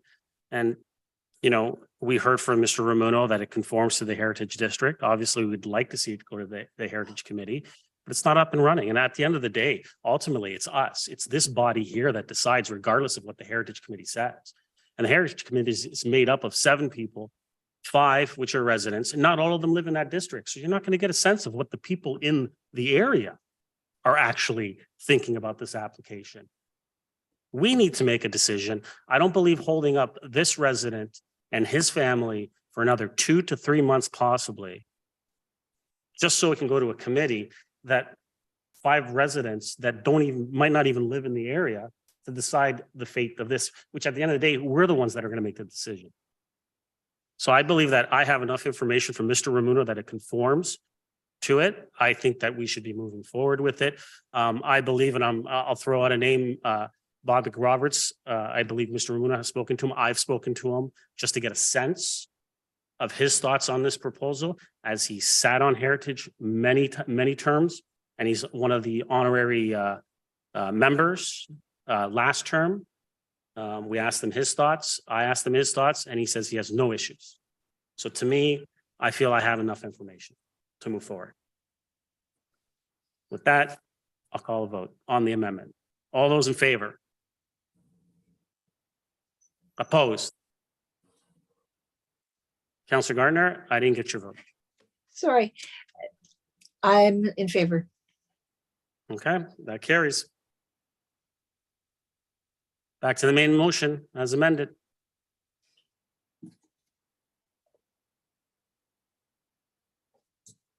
Any comments or questions? Call the vote. All those in favor? Oh, can I split it?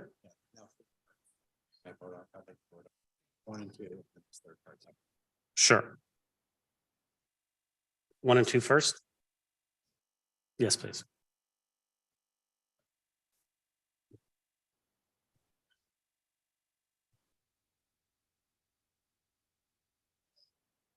So we're going to do 1 and 2 first. Okay. Then we're going to do the third one separate. So for 1 and 2, all those in favor? Opposed? That carries. Number 3. Can I get it off the screen? I think everyone knows because I want to see Councillor Gardner. All those in favor? Opposed? That carries.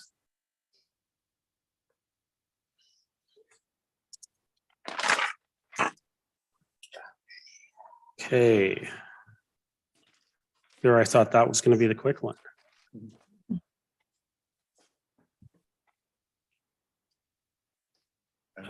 Yes, I'm going to go 9.5. Next, request for a parking bylaw amendment on Benville Crescent. The recommendation is that report number PDS 23-008 be received. 2, that a bylaw to amend parking bylaw number 4574-04T be enacted to prohibit parking at any time on both sides of Benville Crescent from Bayview Avenue to house number 8687. Would someone like to move that recommendation? Seeing none, how about I get a motion just to receive at this point until we get Councillor Thompson, Councillor Gallo. Comments or questions? Councillor Thompson. Thank you. I was going to say through you to Mr. McDougall. She's on. She's online. Yes. Perfect. Ms. McDougall, with regards to access to the trails and the park, you've seen the report and the recommendations. You know, do you have any concerns about access to the trailhead if the proposed recommendation by staff goes ahead? Or, as you may have heard from the delegates, they were looking for an alternative option whereby it's just on the one side on the east to make it still accessible. Ms. McDougall. Certainly, through you, Mr. Mayor. I don't have any concerns. I would just suggest that obviously we have safety standards, and I recognize and support the report in that way related to obviously the needs to get snowplows around and certainly vehicular safety. I guess if it were to pass as is, I would anticipate that what you might find are people parking further along the road, maybe in front of the other residents' homes. That in itself might raise some concerns with non-local residents continuing to park in front of the residential homes. That might raise a secondary issue, which is not being faced right now, because those that are not part of the community, the local community, are parking directly in front of the park. So I think ultimately, if you're there for a park recreationally, I would anticipate that walking an extra 20, 50 feet is not extensive. And therefore I do think, on just my opinion, I do think that the access will still continue. It's just, where will the cars go? I think ultimately they will find a way if they really want to go to that site. Councillor. Thank you. That's it. Councillor Weiss. Yeah, my question has to do with the survey, because I think the number comes out around 29% of the people who are on that street were surveyed. And I'm just wondering about what the other 71% of the people are going to say if they suddenly are without parking, and are we going to have other problems with them coming forward that now they've been restricted from using on-street parking for visitors, et cetera. So I don't know who has that information, but I think a more strident approach to the surveying would be more important for us, so that we have a pretty good idea of what the actual community thinks about that. So how can we ask for an additional survey? And I wonder where the survey, who did the survey, and how was it done, when it was conducted, et cetera. So I don't know where that goes. Mr. McDougall, who did the survey? Oh, Mr. Romero. To you, Mr. Mayor. So yeah, staff, our traffic analyst did the survey, submitted a survey, I think it was back in January of 2022. There's approximately 41 homes on the street. So we received 12 responses. Hence, so the 29% response rate. And as the chart identifies, 7 voted for to implement no parking on either side, and 1 on one side, and 4 wanted no parking restrictions. So again, out of the 12 respondents, 59% agreed with the no parking on either side along that stretch of the road. And when the survey was completed, was the survey asking questions around the safety, the congestion, the other types of things that go along typically with parking on a street. Can you give me a little advice on what was asked of the survey? Mr. Ramuno. Through you, Mr. Mayor. I don't have the actual survey in front of me, but in the report, I think we identified, we provided the three options. You know, I'm not sure if there was a preamble to that, but the three options were, you know, no parking at all, no parking restrictions, or parking on one side, parking restrictions on one side or two sides. Councillor. Thank you. And this is a question I think I had for Mr. Downey. Is there a distinction, a definition of what a community park is versus a neighborhood park? Because I've had a couple of comments from various residents in various communities where parks are, where we've done increases and changes to that park, and it's started to attract people into the neighborhood, which creates parking problems for those residents. So do we have a designation of a community park versus a neighborhood park? Mr. Downey. Through you, Mr. Mayor, yes, we do. And so it generally has to do, first of all, with size. So neighborhood parks are generally smaller, somewhere between 2.5 and 5 acres. Community parks are larger, upwards of 15, 20, 30 acres. Community or neighborhood parks are generally just what they sound like. They're there to serve the needs of the neighborhood. Doesn't mean that they aren't of interest to the community at large, but they are generally put there in order to address the recreational needs of the neighborhood. Community parks are, once again, much like they sound, they are for the wider community itself, and generally have lit facilities or active recreational amenities within the lands, soccer fields, ball diamonds, lit tennis courts, those types of things. Parking is generally associated with that, and so that's the distinction we have between the two. I'm always happy to hear how people are passionate about using your trails and our parks, but there is an interest, particularly with our trail system, because it connects through the entire community. In fact, this trail, as the delegate said, comes from this point and going north and goes all the way to the Holland Landing. So out of Aurora into Newmarket and onward. Councillor. Okay, thank you. Councillor Gilliland. Thank you. Just a quick comment.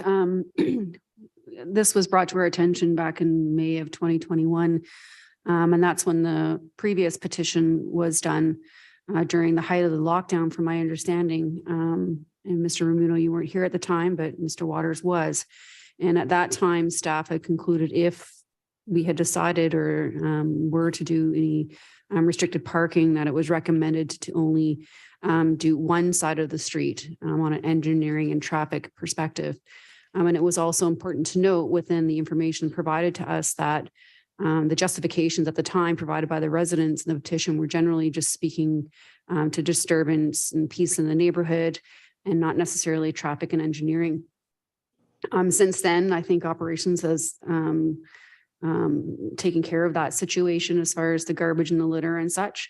Listening to the residents here, I've seen a major shift in change with respect to COVID, and the amount of people that are using the parks have probably changed a lot differently in the behaviors. Just through you, Mr. Mayor, to Mr. Ramuno, specifically with this street, was there any concern for sight lines that would merit a traffic concern that to put on one side? A restriction rather? Through you, Mr. Mayor, no, I don't believe that was that was an issue. The only comment, the majority of the respondents obviously voted for restrictions on both sides. Our operations public works division also agreed that with parking on both sides, it's a challenge during winter months and snow removal. Councillor. Thank you. And within the report, and just in respect for the public as well, while 7 residents out of 41 wanted it on both sides in that area right beside the park, there were 4 other responses. 1 just on one side and 3 did not want any restrictions at all. It doesn't seem like a really great capture of the entire street. Just based on the information that was provided to us back in 2021, how things have changed today. And the fact that it is a community park for everybody. I really appreciate the context of, other users, the accessibility. In my opinion, I would not be supporting the no parking on this on either side. And I would just leave it status quo as parking. Thank you, Councillor Gallo. Thank you. And I think there's a few holes in this project, and not to want to give me any more work, but we do now have a Trails and Active Transportation committee, just food for thought for the council for committee to perhaps refer to the committee and have maybe a different dive and a different perspective on this and give some recommendations to council. Just a thought. There's no urgency in this, and there are no safety concerns that I've seen in this. So that would be a suggestion that I'd make. An amendment? Sure. Refers to active transportation trails. Okay, someone want to second that? Councillor Kim? Sure, thank you. Any comments or questions to the amendment? Councillor Gardner? Thank you, Mr. Mayor. I'm not sure if it's to the amendment. I just want to pretty much make a statement. And we've got a situation where we've got a neighborhood park, but we also have a trailhead. So it's because we've done that, we have to think about what the community wants, the neighborhood wants, but also what's good for the community as it's a trailhead. So I think it's good that it goes to the committee. Thank you. Councillor Thompson? To the amendment? Yep. Thank you. Through to Ms. Van Leeuwen. Ms. Van Leeuwen, currently there are temporary no parking signs erected in front of the park on Benville Crescent. I would assume then that they would stay there while this was at the committees. And does that preclude people from parking further down Benville and attending the Parker Trail? Ms. Van Leeuwen? Through you, Mr. Mayor, I'm not aware of these temporary signs. It is our operations division that posts these signs when we do these bylaw amendments. Mr. Downey, are there signs there right now? There are, I saw them. Okay, I'll trust you, Councillor. And I talked to Michael Batten and Alex Ray about it, but they are there. Okay. So the question is, what happens with them in the interim if this gets referred to a committee? Mr. Downey, if this gets referred to committee? Through you, Mr. Mayor, they stay up there until we're told to take them down. So they will stay up there until there's some direction to have them removed. Okay, Councillor? And those signs are only for this area that's currently under debate. People could still park further down Benville to attend the park or the trail. Through you to Mr. Downey. Mr. Downey, everywhere else they can park? Through you, Mr. Mayor, that's correct. They can park anywhere else except where those signs are posted. Councillor? Thank you. Councillor Gardner to the amendment? Second time? No, I'm fine. Thank you. Sorry. Take my hand down. Thank you. Any other comments or questions to the amendment? All those in favor? Opposed? That carries. You don't want me to go back to the main amendment? It's referred? Okay. We're done. Health break, everybody. 10 minutes.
Council 9.1, official plan amendment, zoning bylaw amendment, and draft plan of subdivision Shining Hill Collections, Inc. 162-306-370-434 and 488 St. John Sideroad West. I'm not going to read this entire recommendation, so I'm going to ask you, would anyone like to move the recommendation? Councillor Thompson, second. Councillor Weiss. Comments or questions on this? Councillor Thompson. Thank you. Through you to Mr. Ramino. Mr. Ramino, could you perhaps just give some more details about the changes that was noted from the apartment complex, the 200 units to the 21, I believe, townhouses, what precipitated it and what's behind it kind of thing? Thank you. Mr. Ramino? Certainly through you, Mr. Mayor. My understanding is the original proposal had 288 units, 200 within an apartment block proposed on that cul-de-sac, which is now D, I think in response to some of the comments at the original public planning meeting. The applicant went back and revised the proposal to revise it to 21 towns instead of the 200 apartment units. So the total number of units in the entire block, 87 singles, large lot singles, and 121 rather townhomes, total of 108. And as Mr. Givens mentioned, the entire land holding here is subject to the applications before council, total approximately 32 hectares, and there's an EPA block, natural heritage system block of over 17 hectares. And if you include the park block, Mr. Givens is correct. Over 60% will be within a part of an open space system. Councillor? Thank you. Certainly, as we see in many applications that come before us and go through this process, we don't often see such a large reduction in the density and the numbers. And so I'm sure that that was well received. Thank you. Councillor Weiss? Yeah, so this question again through you to Mr. Ramino is just to confirm that this has satisfied all of the agencies and the requirements for approval. Mr. Ramino? Through you, Mr. Mayor, yes, it has. Over the past couple of years, they've gone through a very rigorous review process. Number of agencies reviewing all the background work, the environmental arborist reports, Conservation Authority, Ministry of Environment, Conservation and Parks, and attached are a list of conditions. I think there are close to 100 different conditions of approval that the owner will need to satisfy. With respect to tree removal, last year they received a tree permit application to remove some of the trees that were not subject to the bat snag area that were removed as part of the servicing and the road construction.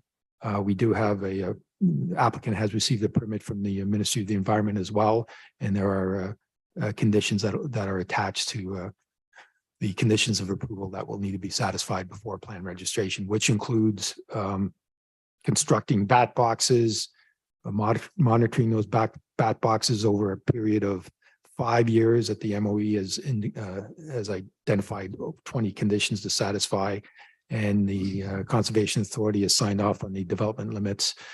Applicant will also be constructing a barn swallow nesting kiosk in the valley system as well as a condition of approval.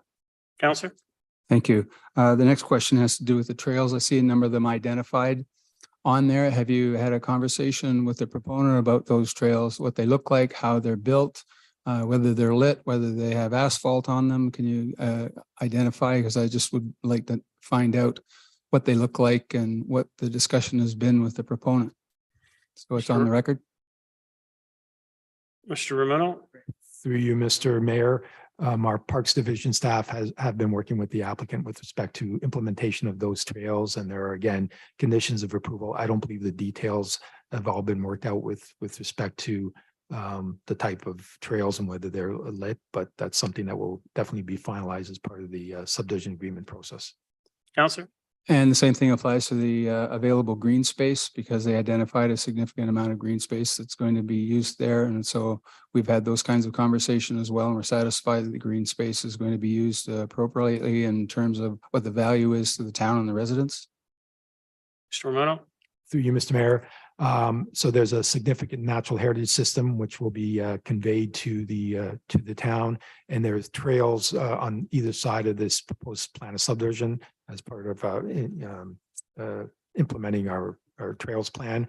Then we also have the actual proposed park block as well, and staff are working with the applicant as well with respect to the park design, and they're satisfied with the park size. It's just over 4 acres, and that more than exceeds the Planning Act parkland dedication requirements for this development.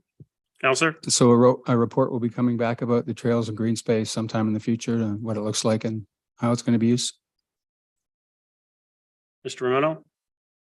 Oh, Mr. Downey? It's not a problem. We're a team here. So the trails are generally something that are identified within the subdivision agreement. Generally, our trails within any development are granular trails unlit. They are not, they are seasonal trails in that they are not maintained during the winter. We will more than likely be imposing that same condition on these lands as well. Which is our standard through our Trails Master Plan. Correct. Thank you. Councillor? Okay, thank you. Thank you. Councillor Gallo? Thank you. Through to Mr. Romuno, just following up on the questions from the delegate in terms of trees that were cut, and Mr. Givens had said that they did receive approval from the MECP, and I'm wondering whether Mr. Romuno has a copy of that. Mr. Romuno? Through you, Mr. Mayor, yes, staff has a copy of the permit from the Ministry of Environment, Conservation and Parks was issued in February. Councillor? So the permit was issued prior to the removal of the trees? Mr. Romano? Through you, Mr. Mayor, no, trees that were removed in the past were removed under the Parks Division park removal permit. This MOE permit will allow them to remove the remaining trees and some of those that were subject to the bad habitat. Councillor? So none of the trees that were removed were part of the MECP.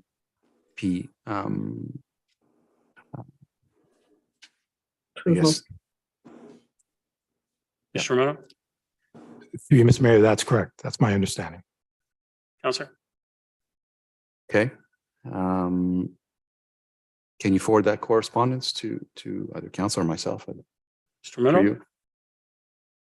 Through you, Mr. Mayor, certainly we can provide counsel with the Ministry of the Environment permit.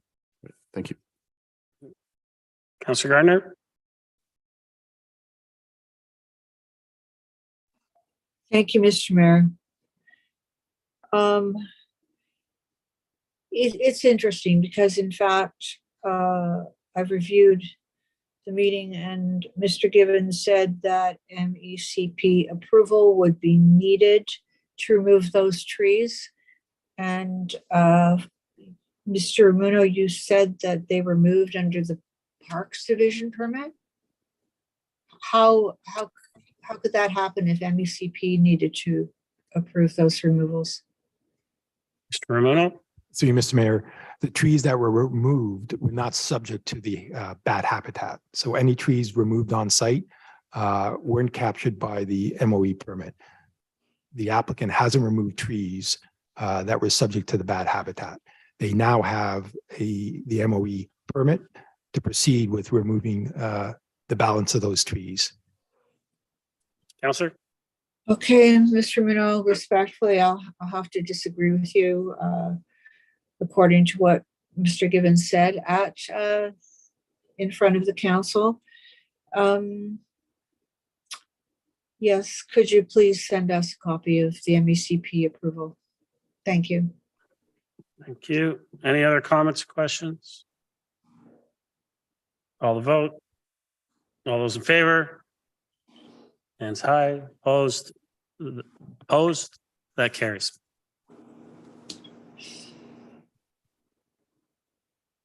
(9.2) David Tomlinson Nature Reserve Phase 2 options. The recommendation is that report number OPS 23-002 be received.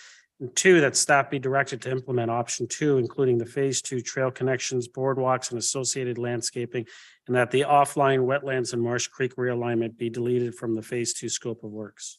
Someone like to move that recommendation? Councillor Gallo, second by Councillor Thompson. Comments or questions? Oh, got in just in time. Councillor Gallo. Yeah, I'm just, you know what, I'll ask for it offline. I just wanted to see what the next steps would be Okay. to deal with the rest of Okay. it. But I'll ask offline. Okay. And if you want to make a comment at council, you can do that. Okay. All those in favor?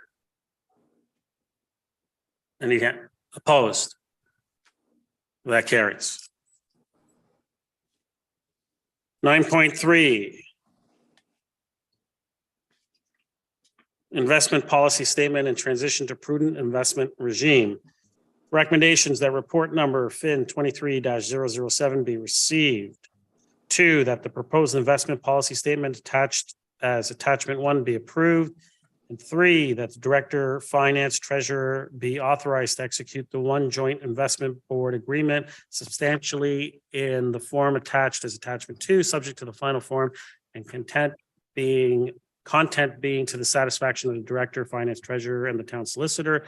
4, that the draft investment plan attached as attachment 3 be received for information purposes. And 5, that a bylaw be enacted to authorize the town's investments under the prudent investor regime as required by Ontario Regulation 43897 and authorize execution of the one joint investment board agreement delegating control and management of the town's long-term investments to the one joint investment board. Would someone like to move that recommendation?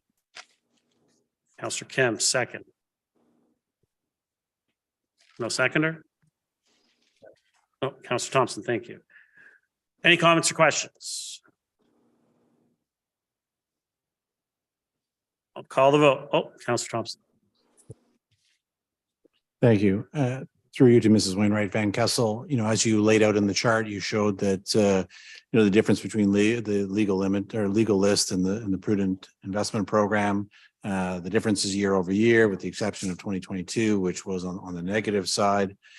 While I completely support the program and I think it's the right move, we're always looking for other ways to generate additional revenue and not always put the burden on the taxpayers. The question then is ultimately, is now the right time to be making the move, given the uncertainty in the marketplace? Ms. Wainwright Van Kessel. Through you, Mr. Mayor. So you could ask, is now the right time at any point in time, because the market goes up, the market goes down. Essentially what we are looking for the money is not required immediately is for investments that are much longer term. So one area in particular is our reserves relating to asset management for water and wastewater. We're not going to need most of those monies until we get into the 2050s. So whether we go now or a little bit later is still an estimate in where we think we could be. Yes, we could stay with legal lists. We get some guaranteed rates of return, but it's interest based, guaranteed, but it's potentially lower reward. But over the long term, we're going to do much, much better with using the prudent investor. And also with prudent investor, you're getting experts that are, this is their job to manage money. So they're much, much better at it than those of us that are not experts in it. Councillor. Thank you. Appreciate it. Councillor Kim. Thank you, Mr. Mayor. You know, when this item was first introduced back in 2019, you know, I was fully in favor of it. Professional management is always more desirable than doing it yourself. In the last couple of meetings regarding one investment, you know, we had a couple of reservations. One of them being fees. The report does a good job. I mean, there's a ton of reports there, and as I was going through them, it talks about various fees, management fees, all but the management fee of one investment. Through you, Mr. Mayor, to Ms. Rachel Wainwright Van Kessel, can you confirm what the one investment fee is? Ms. Wainwright Van Kessel. Through you, Mr. Mayor. So the one investment fee, because they operate as a nonprofit organization, they are looking to essentially recover their costs for running the JIB. So the more municipalities that join and invest with one investment, essentially the lower cost is to each municipality that is working with them. To gather the specific fees, I'd have to pull up the details, but to get that to you. Sure, and I suspect it's reasonable, but you know, in between meetings, if you can just forward what that fee might be, that'd be great. I saw the fees for each of the pools, you know, they're reasonable. Another item is that I don't see any discussion about an external auditor. So through you, Mr. Mayor, to Ms. Wainwright Van Kessel, can you confirm, is there an auditor, an auditing system for the JIB? Ms. Wainwright Van Kessel. Through you, Mr. Mayor, because they operate as a legal entity, as a nonprofit, they would be required to do an annual fiscal audit. Okay. Councillor. And lastly, when we do require funds, what is the redemption frequency through you, Mr. Mayor? Ms. Wainwright Van Kessel. Through you, Mr. Mayor. So we can redeem to a certain limit of to about 25% of our funds at any time, at any point in time, should we absolutely need them. But what we'd be doing is in conjunction with the budget process, we'd be looking at our reserve plans and what monies we will require based on our capital plan to determine how much we are going to need over the next year and a half or so to ensure that we have adequate funds available to pay for the projects that we're working on.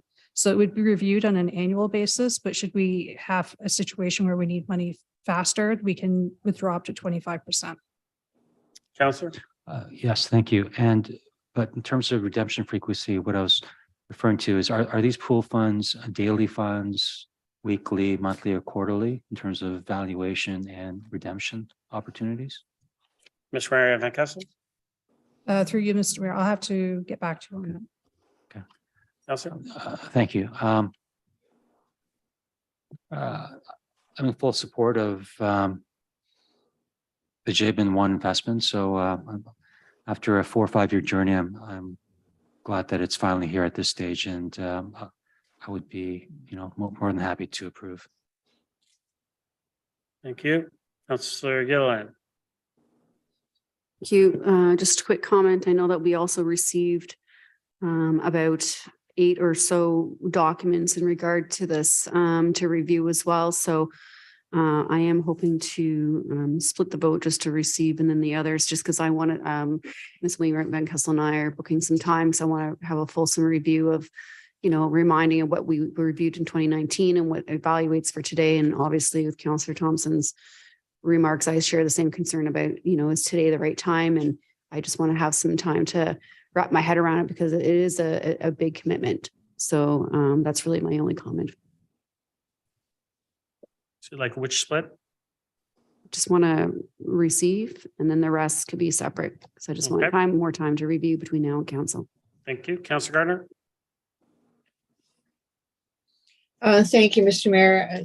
Can you tell me, through you to Ms. Wainwright Van Kessel, when you're talking about redemption of 25% of the funds anytime, that would be with penalty or without penalty? Ms. Wainwright Van Kessel. Through you, Mr. Mayor. So it would be based on the current value of the funds at that time. If there's a significant withdrawal or things that need to be cashed out, it depends on the market at that period of time in which we're at. Again, right now, if we need to withdraw funds that we've got invested long-term, they're usually sitting in GICs, and we would still have to take a penalty of losing interest on those as well. So there, both ways with legal list or prudent investor, there could be opportunities for penalties. Councillor. Thank you. I'm still hesitant. I like that Councillor Gilliland has split the motion. The only thing I would say is if we are picking solid investments, we know the market is down, so it's usually a good time to buy if you're pretty sure about what you're investing in. Thank you. Thank you. So I'll call the vote on receiving. All those in favor? Opposed? That carries. And on the rest of the items, all those in favor? Opposed? Well, that fails.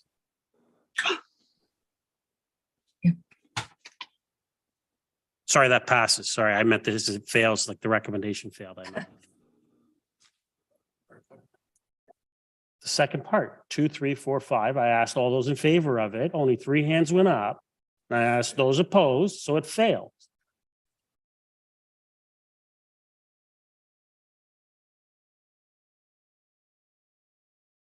(9.4) Statement of remuneration and expenses for members of council, committees, and local boards. That report number FIN 23-006 be received for information. Someone like to move that? Councillor Gallo. Seconder. Councillor Weiss. Any comments or questions?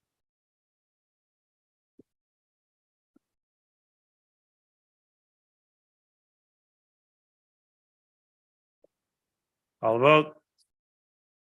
All those in favor? Opposed? That carries. 9.6, extension of approval, the draft plan of subdivision, Ambria, Bloomington Limited, formerly 2523059 Ontario Inc. 132, 148, 166, 178, 186, 192, and 198 Old Bloomington Road. Recommendation is that the report number PDS 23-011 be received. 2, that the draft approval to plan of subdivision for 132 to 198 Old Bloomington Road, file sub 2017-03 be extended for 1 year with a lapsing date of May 26, 2024. Would someone like to move that recommendation? Councillor Thompson, seconded by Councillor Kim. Any comments or questions on that? Call a vote. All those in favor? Opposed? That carries.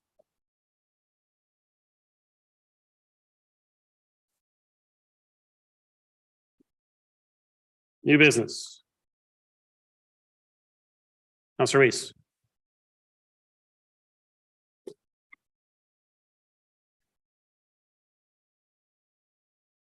The only thing I have to say on new business is about the recent snowstorm and contractor obligations. And I wonder if there's going to be a review on the service levels that have the service levels that we have in place right now versus the service levels expected of the contractor. I've had a number of meetings with neighbors in various places, and just this afternoon at 4:30 over on Royal Road, we finally got some sidewalks cleared. And I think the residents expect a little better service than that. And I know we've had regular updates from the CAO, which I thank him for. But I wonder if there's going to be a review of the contractor and the contract that we have vis-a-vis the service standards expected. Mr. Downey.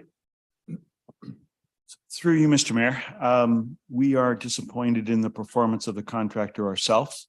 There is a review process ongoing on all contracts, not only this contract, but every contractor. And we put performance reviews in as part of that process.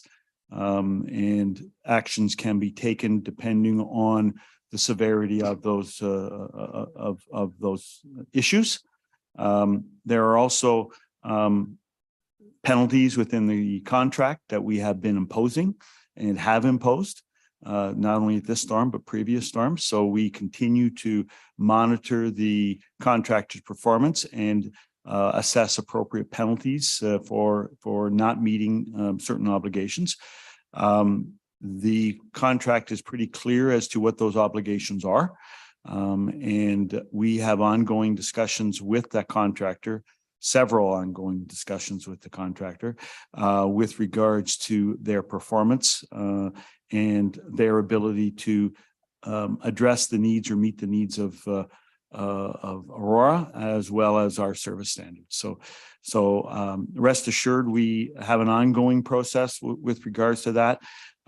We aren't, don't normally, I would say, do a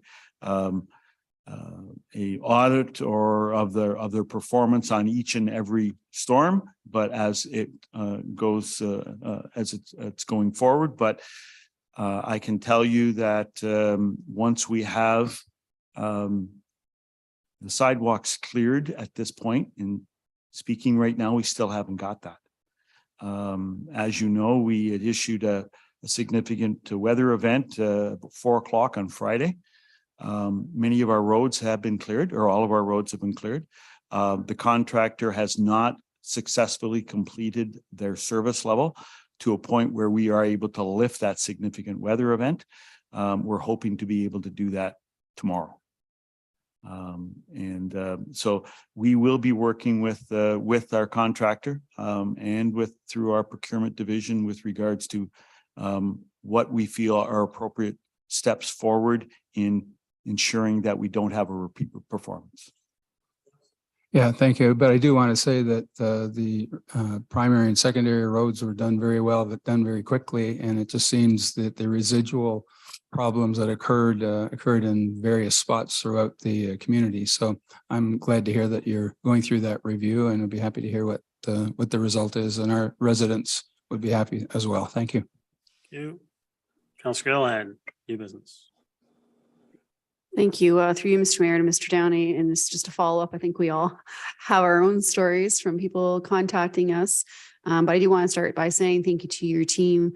You guys have really responded quickly. You know, if we sent an email and there was a street that was unplowed, I know it's not on intentional. Things get, whether it's missed or obviously there's delays with the equipment. You guys have been very good at communicating with us with, the status and, some of the challenges. And I think it was really helpful for council to be able to relay those messages. I guess I wanted to ask you, in respect to the sidewalks, whether or not your contractor could at least give special attention to the sidewalks that really are connected to or close to proximity to schools. I've had some residents, and I don't know, I haven't followed up, and maybe it's already done by now, but just, if another significant weather event or even moving forward, that if we are in the situation again, that, with the sidewalks that by the schools or the streets that would feed right to it directly, like that should be that first priority. Is that something that, we could communicate? Mr. Downey.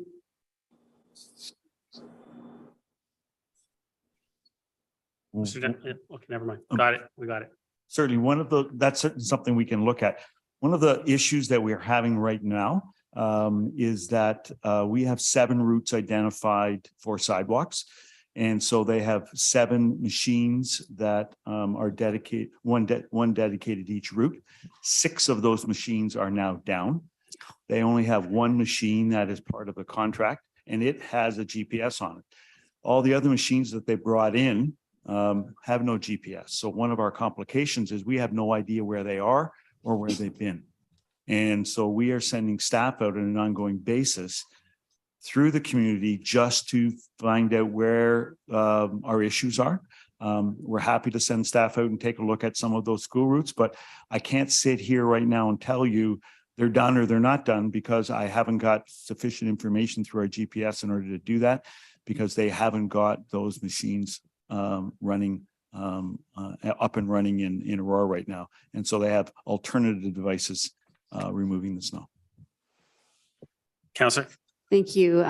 Well, bless you guys for all the work that you've had to do, and think quick on your feet to adjust all the adversity you guys have faced with these breakdowns. And it also answers my second question with the where's my plow, because I had some questions about that. And clearly it's because the GPS hasn't necessarily been associated with it. So I do appreciate all the hard work you guys are doing. Keep it up. And obviously, this is learning for the next snow event, which I'm sure we're not going to be immune to. So appreciate it. Thank you. Councillor Thompson, your business. If I may, just to follow on that as well. And I think it's always good in these situations to look back and question how things were done and whether or not we can address some of the deficiencies. One of the things that, on top of what's already been mentioned, that I did notice that I'd like to task staff, our CAO, to take a look at is really the internal communications. Because one of the things that I was expecting throughout this, as the challenge went on, is that we're all collectively part of that team that responds to the residents. And so when things fall through the cracks and things aren't necessarily getting done with regards to sidewalks or streets, they're reaching out to Access Aurora, they're reaching out to their councillors, and they're asking simple questions. And the most often, most question I got asked most often really was, when can I expect my street to be cleared, or when can I expect my sidewalk to be cleared? And I didn't have any answers for them. I had to reach out to staff and get a report. And I think that as part of the internal communication, we need to work collectively better so that staff are being more proactive. And at the end of the day, it would have been great to get reports to say, hey, listen, these are all the breakdowns. These are all the issues. This is when we hope to have this area cleaned or not, just so that we could pass that information along, rather than, as I saw it, us reaching out to staff and saying, what's happening? Can I get an update? I just think that collectively we need to work together and revisit our internal communications whenever these unique situations happen, because at the end of the day, the residents just want answers, and we need to have access to that information just as much as staff do. And so I would appreciate, as part of this, look at the process, not just from a technical aspect, but how we can work together to better communicate and respond to our residents. So I'll leave that one.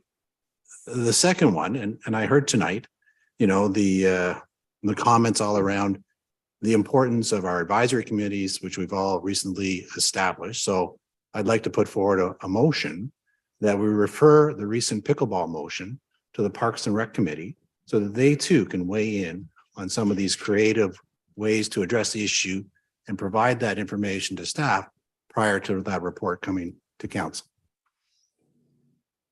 I have a seconder. Thank you. Just a second. Thank you, Councillor Weiss. Comments, questions?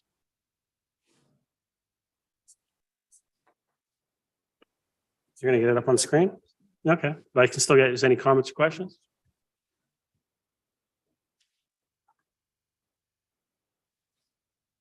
The upcoming pickleball report will be reviewed by, okay, all right. Not so much, well, the report can, but I mean, at the end of the day, we also want to be able to capture the comments from the citizen members on that committee, so they too can be part of the discussion around creative solutions. Okay. Councillor Gilliland. Thank you. Just a question for you, Mr. Mayor, to Mr. Downey or Ms. McDougall. I'm not quite sure. As far as the enactment of the committee, I have no issue with the committee giving feedback on this. Is that going to hinder the creative opportunities for 2023? I would just, we have created a working group specifically for pickleball. I know staff is working towards this. This is something that's staff can bring to this committee, quickly, and it can come back. I'm just concerned about the timeline to meet the season. Ms. McDougall. I see Ms. McDougall came online. That's why Mr. Downey, I went to her first. So I figured she popped on her camera for a reason. So. Well, we're both probably going to say. Okay, yeah, no, so I'll go to Ms. McDougall first, and then if you want to expand, we'll see if we need to go beyond that. Ms. McDougall, go ahead. Thank you, through Mr. Mayor.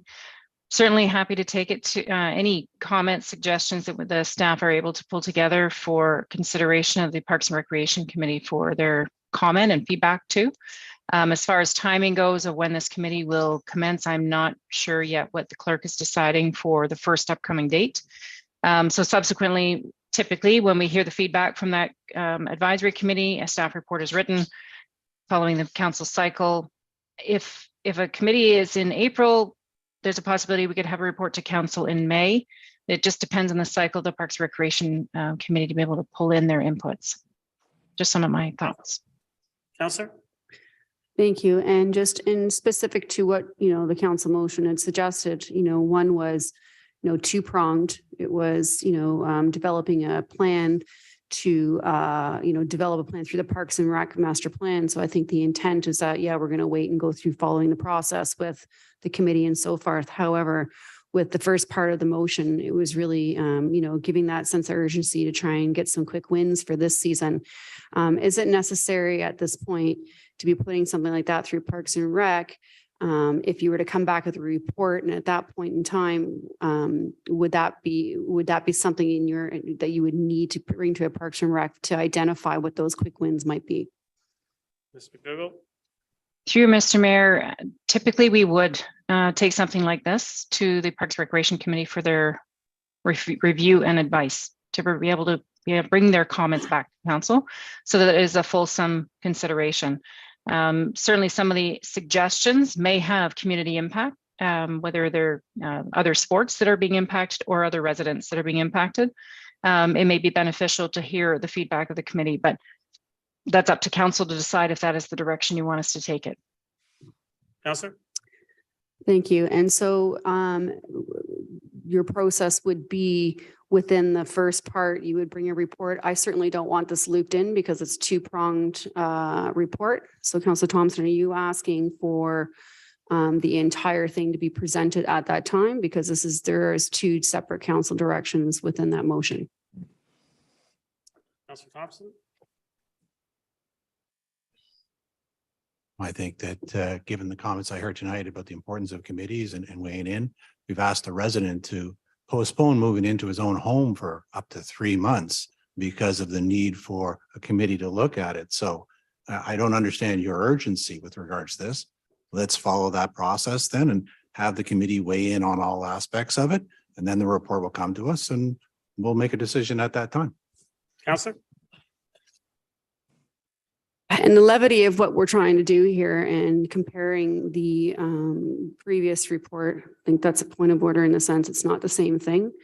You know, the Heritage Committee is a municipal, it's an act in which we need to have. This is a heritage district. I'm not going to get into that. But as far as having any input from a Parks and Rec committee, I totally understand that and would not deny it. Although having a report with some quick wins and understanding what that looks like in conjunction with some comments back from the committee shouldn't take that long. I just would like to see that report come sooner than later. Ms. McDougall, when we had spoke about this at council, you know, I realized, you know, we were putting some pressure on you to come back rather quickly to capture this season. And I don't want to see this being put back to where we're not going to be able to capture this season. Eventually, you're going to need to get that feedback 100%, but I just want to make sure with the intention of this report that you're already starting to prepare, would this be something that we can achieve for 2023 by going this route? Through you, Mr. Mayor, with this being council's direction just last week, we've been able to schedule a staff meeting this week. In fact, it's scheduled for Thursday to put our brainstorming heads together with regards to some options. Depends on what we come up with, how much follow-up will need to be had on each of the suggestions, and subsequently a report pulled together. The Parks Recreation Master Plan itself is still drafted to come for April 4th. That report is already drafted based on our council reporting cycle. And it does obviously address some comments regarding pickleball, but it doesn't get into the 2023 quick wins, as you refer. Therefore, staff are working on something separate for that. So certainly it is our intent to go as quick as we can. But at the same token, we are hindered a little bit based on the schedule. If council wants us to go to the advisory committee, we just have to consider that in the scheduling of report back. But at this point, April 18th, next GC after that may be the first opportunity we could bring you something specific to pickleball, subject to the fact whether we have to go to the advisory committee or not. If we do, that might delay that further. Councillor? Thank you, through Mr. Mayor. Mr. Clerk, just curious as to whether or not we can, again, try to convene this Parks and Rec in April, so we're not delaying. Otherwise, I would prefer to see the direction of the comments be separated for the first part of the motion to at least have staff come back to council much quickly. Thank you. So Parks and Rec will be having their first meeting April 20th. And just for everyone's memory, Heritage is in the first week of May. Councillor? Parks and Rec, April 20th. April 20th? Yes. So through you, Ms. McDougall, sorry, to Mr. Mayor, to Ms. McDougall, if they were to meet April 20th, is that kind of going in line with the report to capture council for the council meeting? I don't have the calendar in front of me. Ms. McDougall? To you, Mr. Mayor, technically April 18th is the second GC in April. So with an April 20th advisory committee, I'm just looking at the next cycle in May. Staff potentially could pull together the responses. The report would need to be drafted for the May 2nd already, but we could quickly insert comments from the advisory committee, potentially for the May 2nd GC. Following that, the alternative would agree to bring it on May 16th. Councillor? Thank you. So quick question. So if, say we did go ahead with the first part of the motion, second part of the motion, you know, go to committee. We were happy with the report. And then at that point in time, we might have direction to at that time, we could as council say, okay, we like what being presented. At that point, we could direct you to go to the advisory committee for feedback. And then that way we would have a decision in May without having to go back and forth. Would that be something that we could do? Ms. McDougall? Through you, Mr. Mayor, firstly, to your point about the second part of the motion, I do want, you've mentioned it a couple of times, I do want to be clear that we have intention to bring it to the Parks Recreation Advisory Committee regarding a longer term plan in preparation for a budget submission. It related to the first item, which was 23 summer plans. To your point, if I understood you correctly, if we could bring something proposed to council on April 18th and council subsequently suggested it had to go to the Parks Advisory, that's only 2 days later. I don't know if we can, their agenda, I think, was already issued by that point. So I'm going to lean to the clerk whether or not we could turn that around. Otherwise, coming May 2nd, technically it's a GC. It's not formally endorsed until the end of the month. So it's a shuffle, but maybe I'll need to lean on the clerk as far as my flexibility in bringing something to the advisory committee last minute. And I got the clerk shaking his head no, but Councillor? Oh. Okay, well, obviously that doesn't sound like that's going to work out too well. The pickleball community obviously has had a very strong opinion about trying to get some quick wins. I have no problem with Parks and Rec reviewing the first part of it. The second part of it, the first part of it. I don't think this compares apples to apples to what we were trying to put forward in respect to the heritage.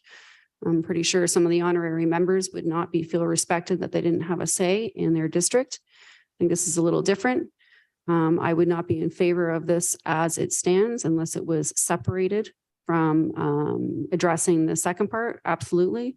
First part, I think the whole point of it was to get a report in front of council so we can take a look and see what those options are, because maybe those options don't require advisory committee comments. Like it might come back at so high level and simple, and that maybe there's recommendations there that we don't even know what that looks like at this point. And I certainly wouldn't want to keep delaying something to that nature if it doesn't really require that feedback. And I think we can make that decision at council in April when that report comes back, whether or not it needs to go to the advisory committee. Thank you. Councillor Weiss. Yes, I agree with what Councillor Gilliland said. My second was only because I think these types of things belong in advisory committees, as I mentioned before. But when things get in the way, particularly when there's a significant amount of momentum happening in this community for this sport, I don't think it's wise to wait till May to come back with a decision on doing something, because that's going to be the summer will be lost at that point. And the purpose of that motion last week was to start moving quickly. So I'm not really in favor of the motion that I seconded, because I didn't realize that we would be stopping work in something else in order to allow it to go to an advisory committee that won't be meeting until the end of April and May, because there's a significant amount of work that's being done right now in the community. So that's my comment on that. I'd like to hear what others say. Thank you. Councillor Gall. Thank you. I'm just reading the council resolution from last week, and it says, now therefore be it hereby resolved that staff report back with possible creative opportunities to increase pickleball courts for the 2023 summer season. I'm just asking the clerk, through you, Mr. Mayor, whether or not what's before us now is contrary to that. Mr. Clerk. Through you, Mr. Mayor, I don't see it as contrary. I think for me that a contrary motion would be the not reporting at all. So I think a stop on the way to council, it isn't contrary. Okay. Councillor. Thank you. I'm in complete favor of these things coming to committees. I don't think we're comparing apples to apples with the previous decision that was made. And if this is designed to go to committee, which I think it is, to get feedback, and I think that's a good thing, but in the process that delays what council was trying to achieve by passing that motion, I wouldn't be in favor of it. And it sounds like that's what would happen. Yep. Any other questions, comments? Call a vote. Oh, Councillor Gardner, you want to speak? Or are you voting? No, I'm trying to speak. In the context of what council decided last week, I think that we just need to move as quickly as possible as we can on it. That was the intent, and that's what we should be doing. Thank you. Thank you. Councillor Weiss, second time. And just before we're calling the vote is to simply refer it to the Parks and Recreation Advisory Committee. It is not to stop the motion that was previously done last Tuesday. And so we're expecting a report coming back, but we want this to go to PRAC. Correct. We want it to go to PRAC first before it comes to us. That's what's in front of us. Is that the report go to PRAC first before it comes to us. Yeah. Okay, well, I'll be against the motion, then that's going to delay it by 2 months. So, yeah. Thank you. Thanks. I'm hearing report possibly coming to us April 18. It would go to the committee on the 20th instead, what this is proposing. It would come to us, even if it came in 18, we would have discussions. Maybe we would approve something at the end of the month. Instead, we were looking at maybe about a 3-week difference. So I don't think it's that big of a difference considering we just delayed a resident 3 months. So if everyone agrees that we should be going to committees for a 3-week difference, I don't think it's that big of a deal to have our committee members and hear them. If the last one was 3 weeks, I would have been okay with that one as well. So I'll be in favor of this. I'll vote. All those in favor? Opposed?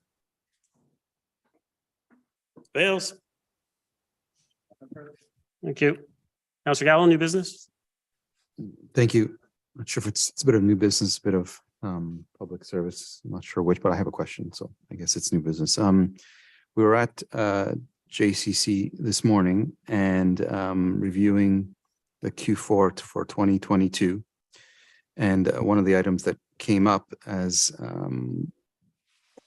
additional expense that was not budgeted for was the Truth and Reconciliation Day.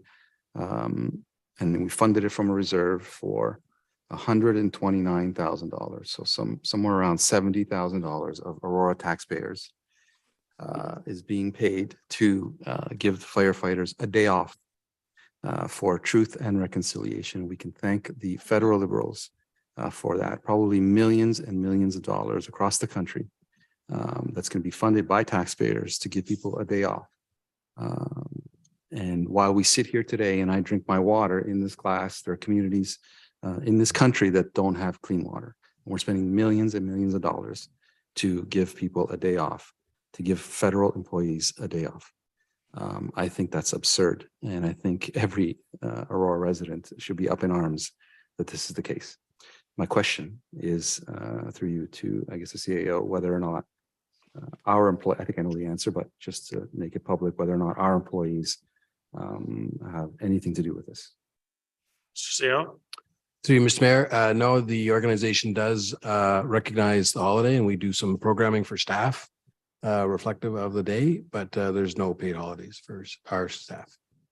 And I think that's completely appropriate, and that's probably the right approach to take. To I just can't believe we're doing this.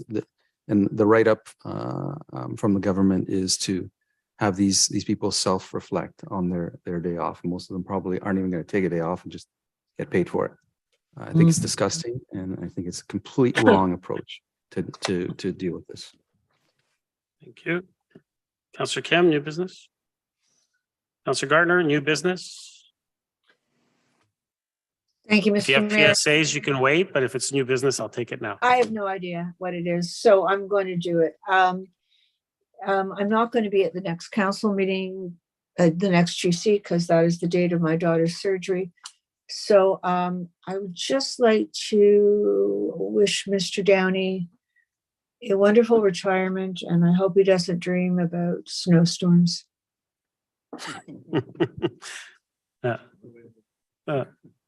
Well, thank you, Councillor. Well, I know we have something planned for that day. So if you're not going to be here, I appreciate you making those comments tonight. So I'm sure Mr. Downey does as well. Mr. Downey, did you just want to respond to Councillor Gardner? Thank you. Appreciate that, Mayor. So thank you, Councillor Gardner. We've been at the council table a long time. You being the senior member of council and I being the senior member of staff at the table. So we've seen a lot of things happen in this town, and I want to thank you very much for your past support. And Mr. Downey, could you please thank Mr. Luigi, Mr. Colangelo, and his team, because they were the front people on this. And I think in the circumstances and all the storms we've had this year, they've done a good job. Thanks. Thank you. So I'm just going to read out our committee appointments. Parks and Recreation Advisory Committee. Members: Irene Clement, Michelle Dakin, Jesse Frazier, David Gren, Adrian Martin, Shaheen Moladina, Corinna Tai. Committee of Adjustment: David Mango, Chris Paulsonelli, Jane Stevenson, Michael Visconti, Julian Yang. Council Compensation Ad Hoc Committee: Farseed Amiran, Anita Evans Boyle, Stephen Forsey, Chris Paulsonelli, Greg Smith. Active Transportation and Traffic Safety Advisory Committee: Steve Fleck, Owen Heritage, Lily Kim, Gino Martino, Giovanni Turla, Klaus Werenberg. Congratulations for those members of the public for joining our advisory committees. PSAs, Councillor Gardner, I'll start with you and go the other way around. I don't think I have anything, Mr. Mayor. Thank you. Councillor Kim, PSA. No. Councillor Gallo? No. Councillor Thompson? No. Councillor Gilliland? I just wanted to mention that the Cultural Center does have some live shows that are happening on the 24th. Dominique Fee ME, 3 Little Words. Please check it out. John Sheard presents Legends of Motown on March 25th. And there's some other upcoming shows in April. When I had sent out my newsletter to my constituents, they didn't have their art classes up and ready, but they were to be announced March 7th. So I do encourage you to take a peek and see what's going on. And also, I just want to say that the Diary of Anne Frank, I had a sneak peek of its opening night. It's on right now. So if you're looking for a night out, there's some great talent right here in Aurora. So have a dinner and show at Theatre Aurora. Also, Hillary House events, they have so much going on. I encourage you to go to their website and check out what they have going on for the month of March and April as well. And the Legion, St. Patrick's Day is coming up. So there's probably a lot of fun as festivities everywhere, but specifically the Legion does have an event going on with dinner. So please check that out as well. Thank you. Councillor Weiss, PSAs.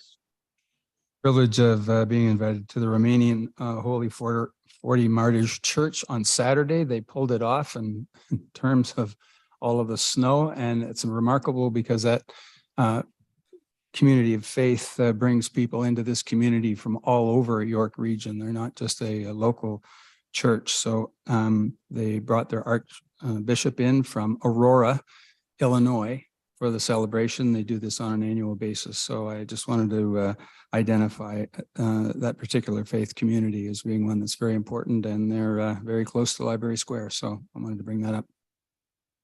Thank you. Councillor Gilliland.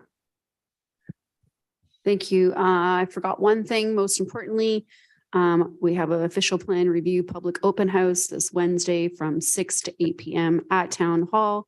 So now is your time to come on in, have a visit, and watch the presentation and ask questions on your official plan. Thanks. Thank you.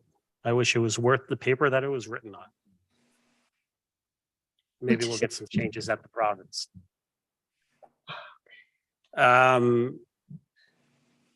a reminder, parking on everyone's favorite, parking on residential streets is strictly prohibited until April 15th, 2023, between 2 a.m. and 6 a.m. This restriction allows for safe and effective clearing of snow and road maintenance. And to learn more, visit aurora.ca/winter parking. March break is next week, and we have all sorts of drop-in events and activities to keep you and your family entertained: public skating, swimming, and drop-in gym times, and a whole lot more. Visit aurora.ca/holiday schedules for more details.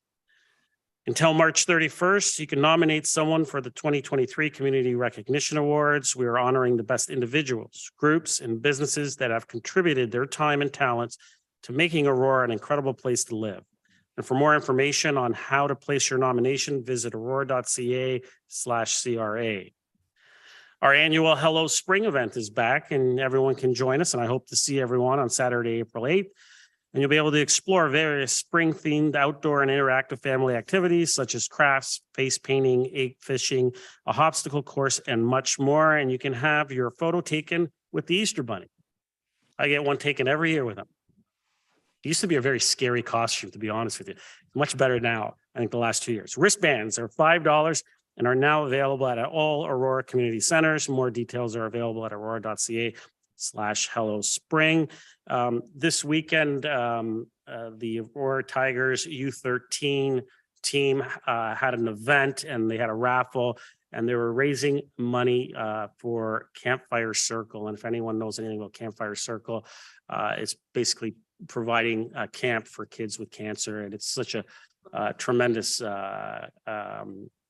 organization, and what they're able to do for these kids. And you hear these stories, but I'm very proud of our Tigers U13. They raised $43,000 for the camp.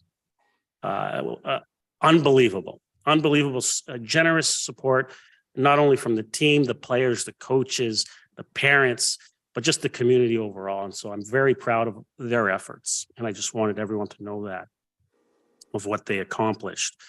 Also, I can't say it yet, but we do have some exciting announcements next week, so stay tuned.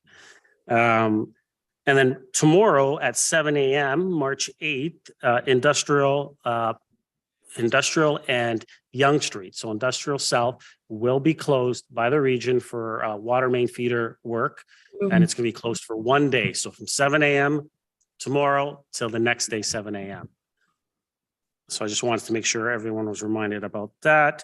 And then in regards to snow removal, Mr. Downey, I want to thank staff for the tremendous work that they did. As always, there are some complications with the contractors, but we're looking at rectifying that. And we can always look at how do we improve our services. But I did want to give a big shout out to our staff. I heard from many residents that said that our staff did a tremendous job when they drove in other parts of the town. Other municipalities, their roads weren't clear yet. And just to give you an example, Toronto, their roads are still not clear. Yeah. And so we are having issues with the sidewalks, but that's with the contractor. But I think our staff did a tremendous job. They made sure that our roads were safe for everyone when they got up. Yes, took a little bit longer than we expected, but that was a massive snowfall. I think maybe about 30 centimeters, maybe more. And it's, I think everyone should be proud of the work that they did for the community. So I thank you, and please pass that along, I think, on behalf of all of council and the residents for the work that they did. And as was mentioned, we're going to continue looking at making sure that we provide the best possible service for the best possible price. So thank you, Mr. Downey. And then let me see if I have one more. Oh, happy Holly, everyone. Anyone that celebrates in our community, happy Holly. And anyone that celebrates, happy Purim. I know that's passed, but it's only by a couple of days, I believe, Councillor Gardner, I correct, it's only a couple of days, but I would like to wish all residents that are celebrating happy Purim as well. So that's all I have. Councillor Gardner, did you have something you want to add? I did. I'd like to thank Councillor Gilland. She hosted an evening with York Region Police, a crime prevention evening on Sunday, which was for Sunday evening surprisingly well attended. And I expect she'll be posting something about, there is information online with YRP, and she's probably posted it already, but if not, we'll be posting how residents get more information. Thank you. Okay, thank you. Councillor Galley, you had something to add? Just a clarification on what you said on Industrial Parkway and Young is being closed tomorrow. It's Industrial Parkway. It's just the Industrial Parkway. So not you Young can Street, still, yeah. yes, you can still travel along Young. That would be But quite a yes, disaster. yes. It's not the full intersection, just the Industrial Industrial Parkway. Yes, no access to Industrial Parkway as of 7 a.m. off of Young. Young will be able to travel through though. Okay. Mr. Downey, yes, let's clarify just to make sure. That's absolutely correct. So Young will be passable. Industrial Parkway South will be closed from Young Street to Vandor. Yes, Okay, just that small section. That's the only section that's being affected. yes. I know when you first, I know when I first read the report, I was like, no, they're not closing the intersection. No, I appreciate that clarification. That's it. That's it. Okay. Motion to adjourn. Councillor Thompson, Councillor Kim, all those in favor? Opposed, that carries. We are adjourned.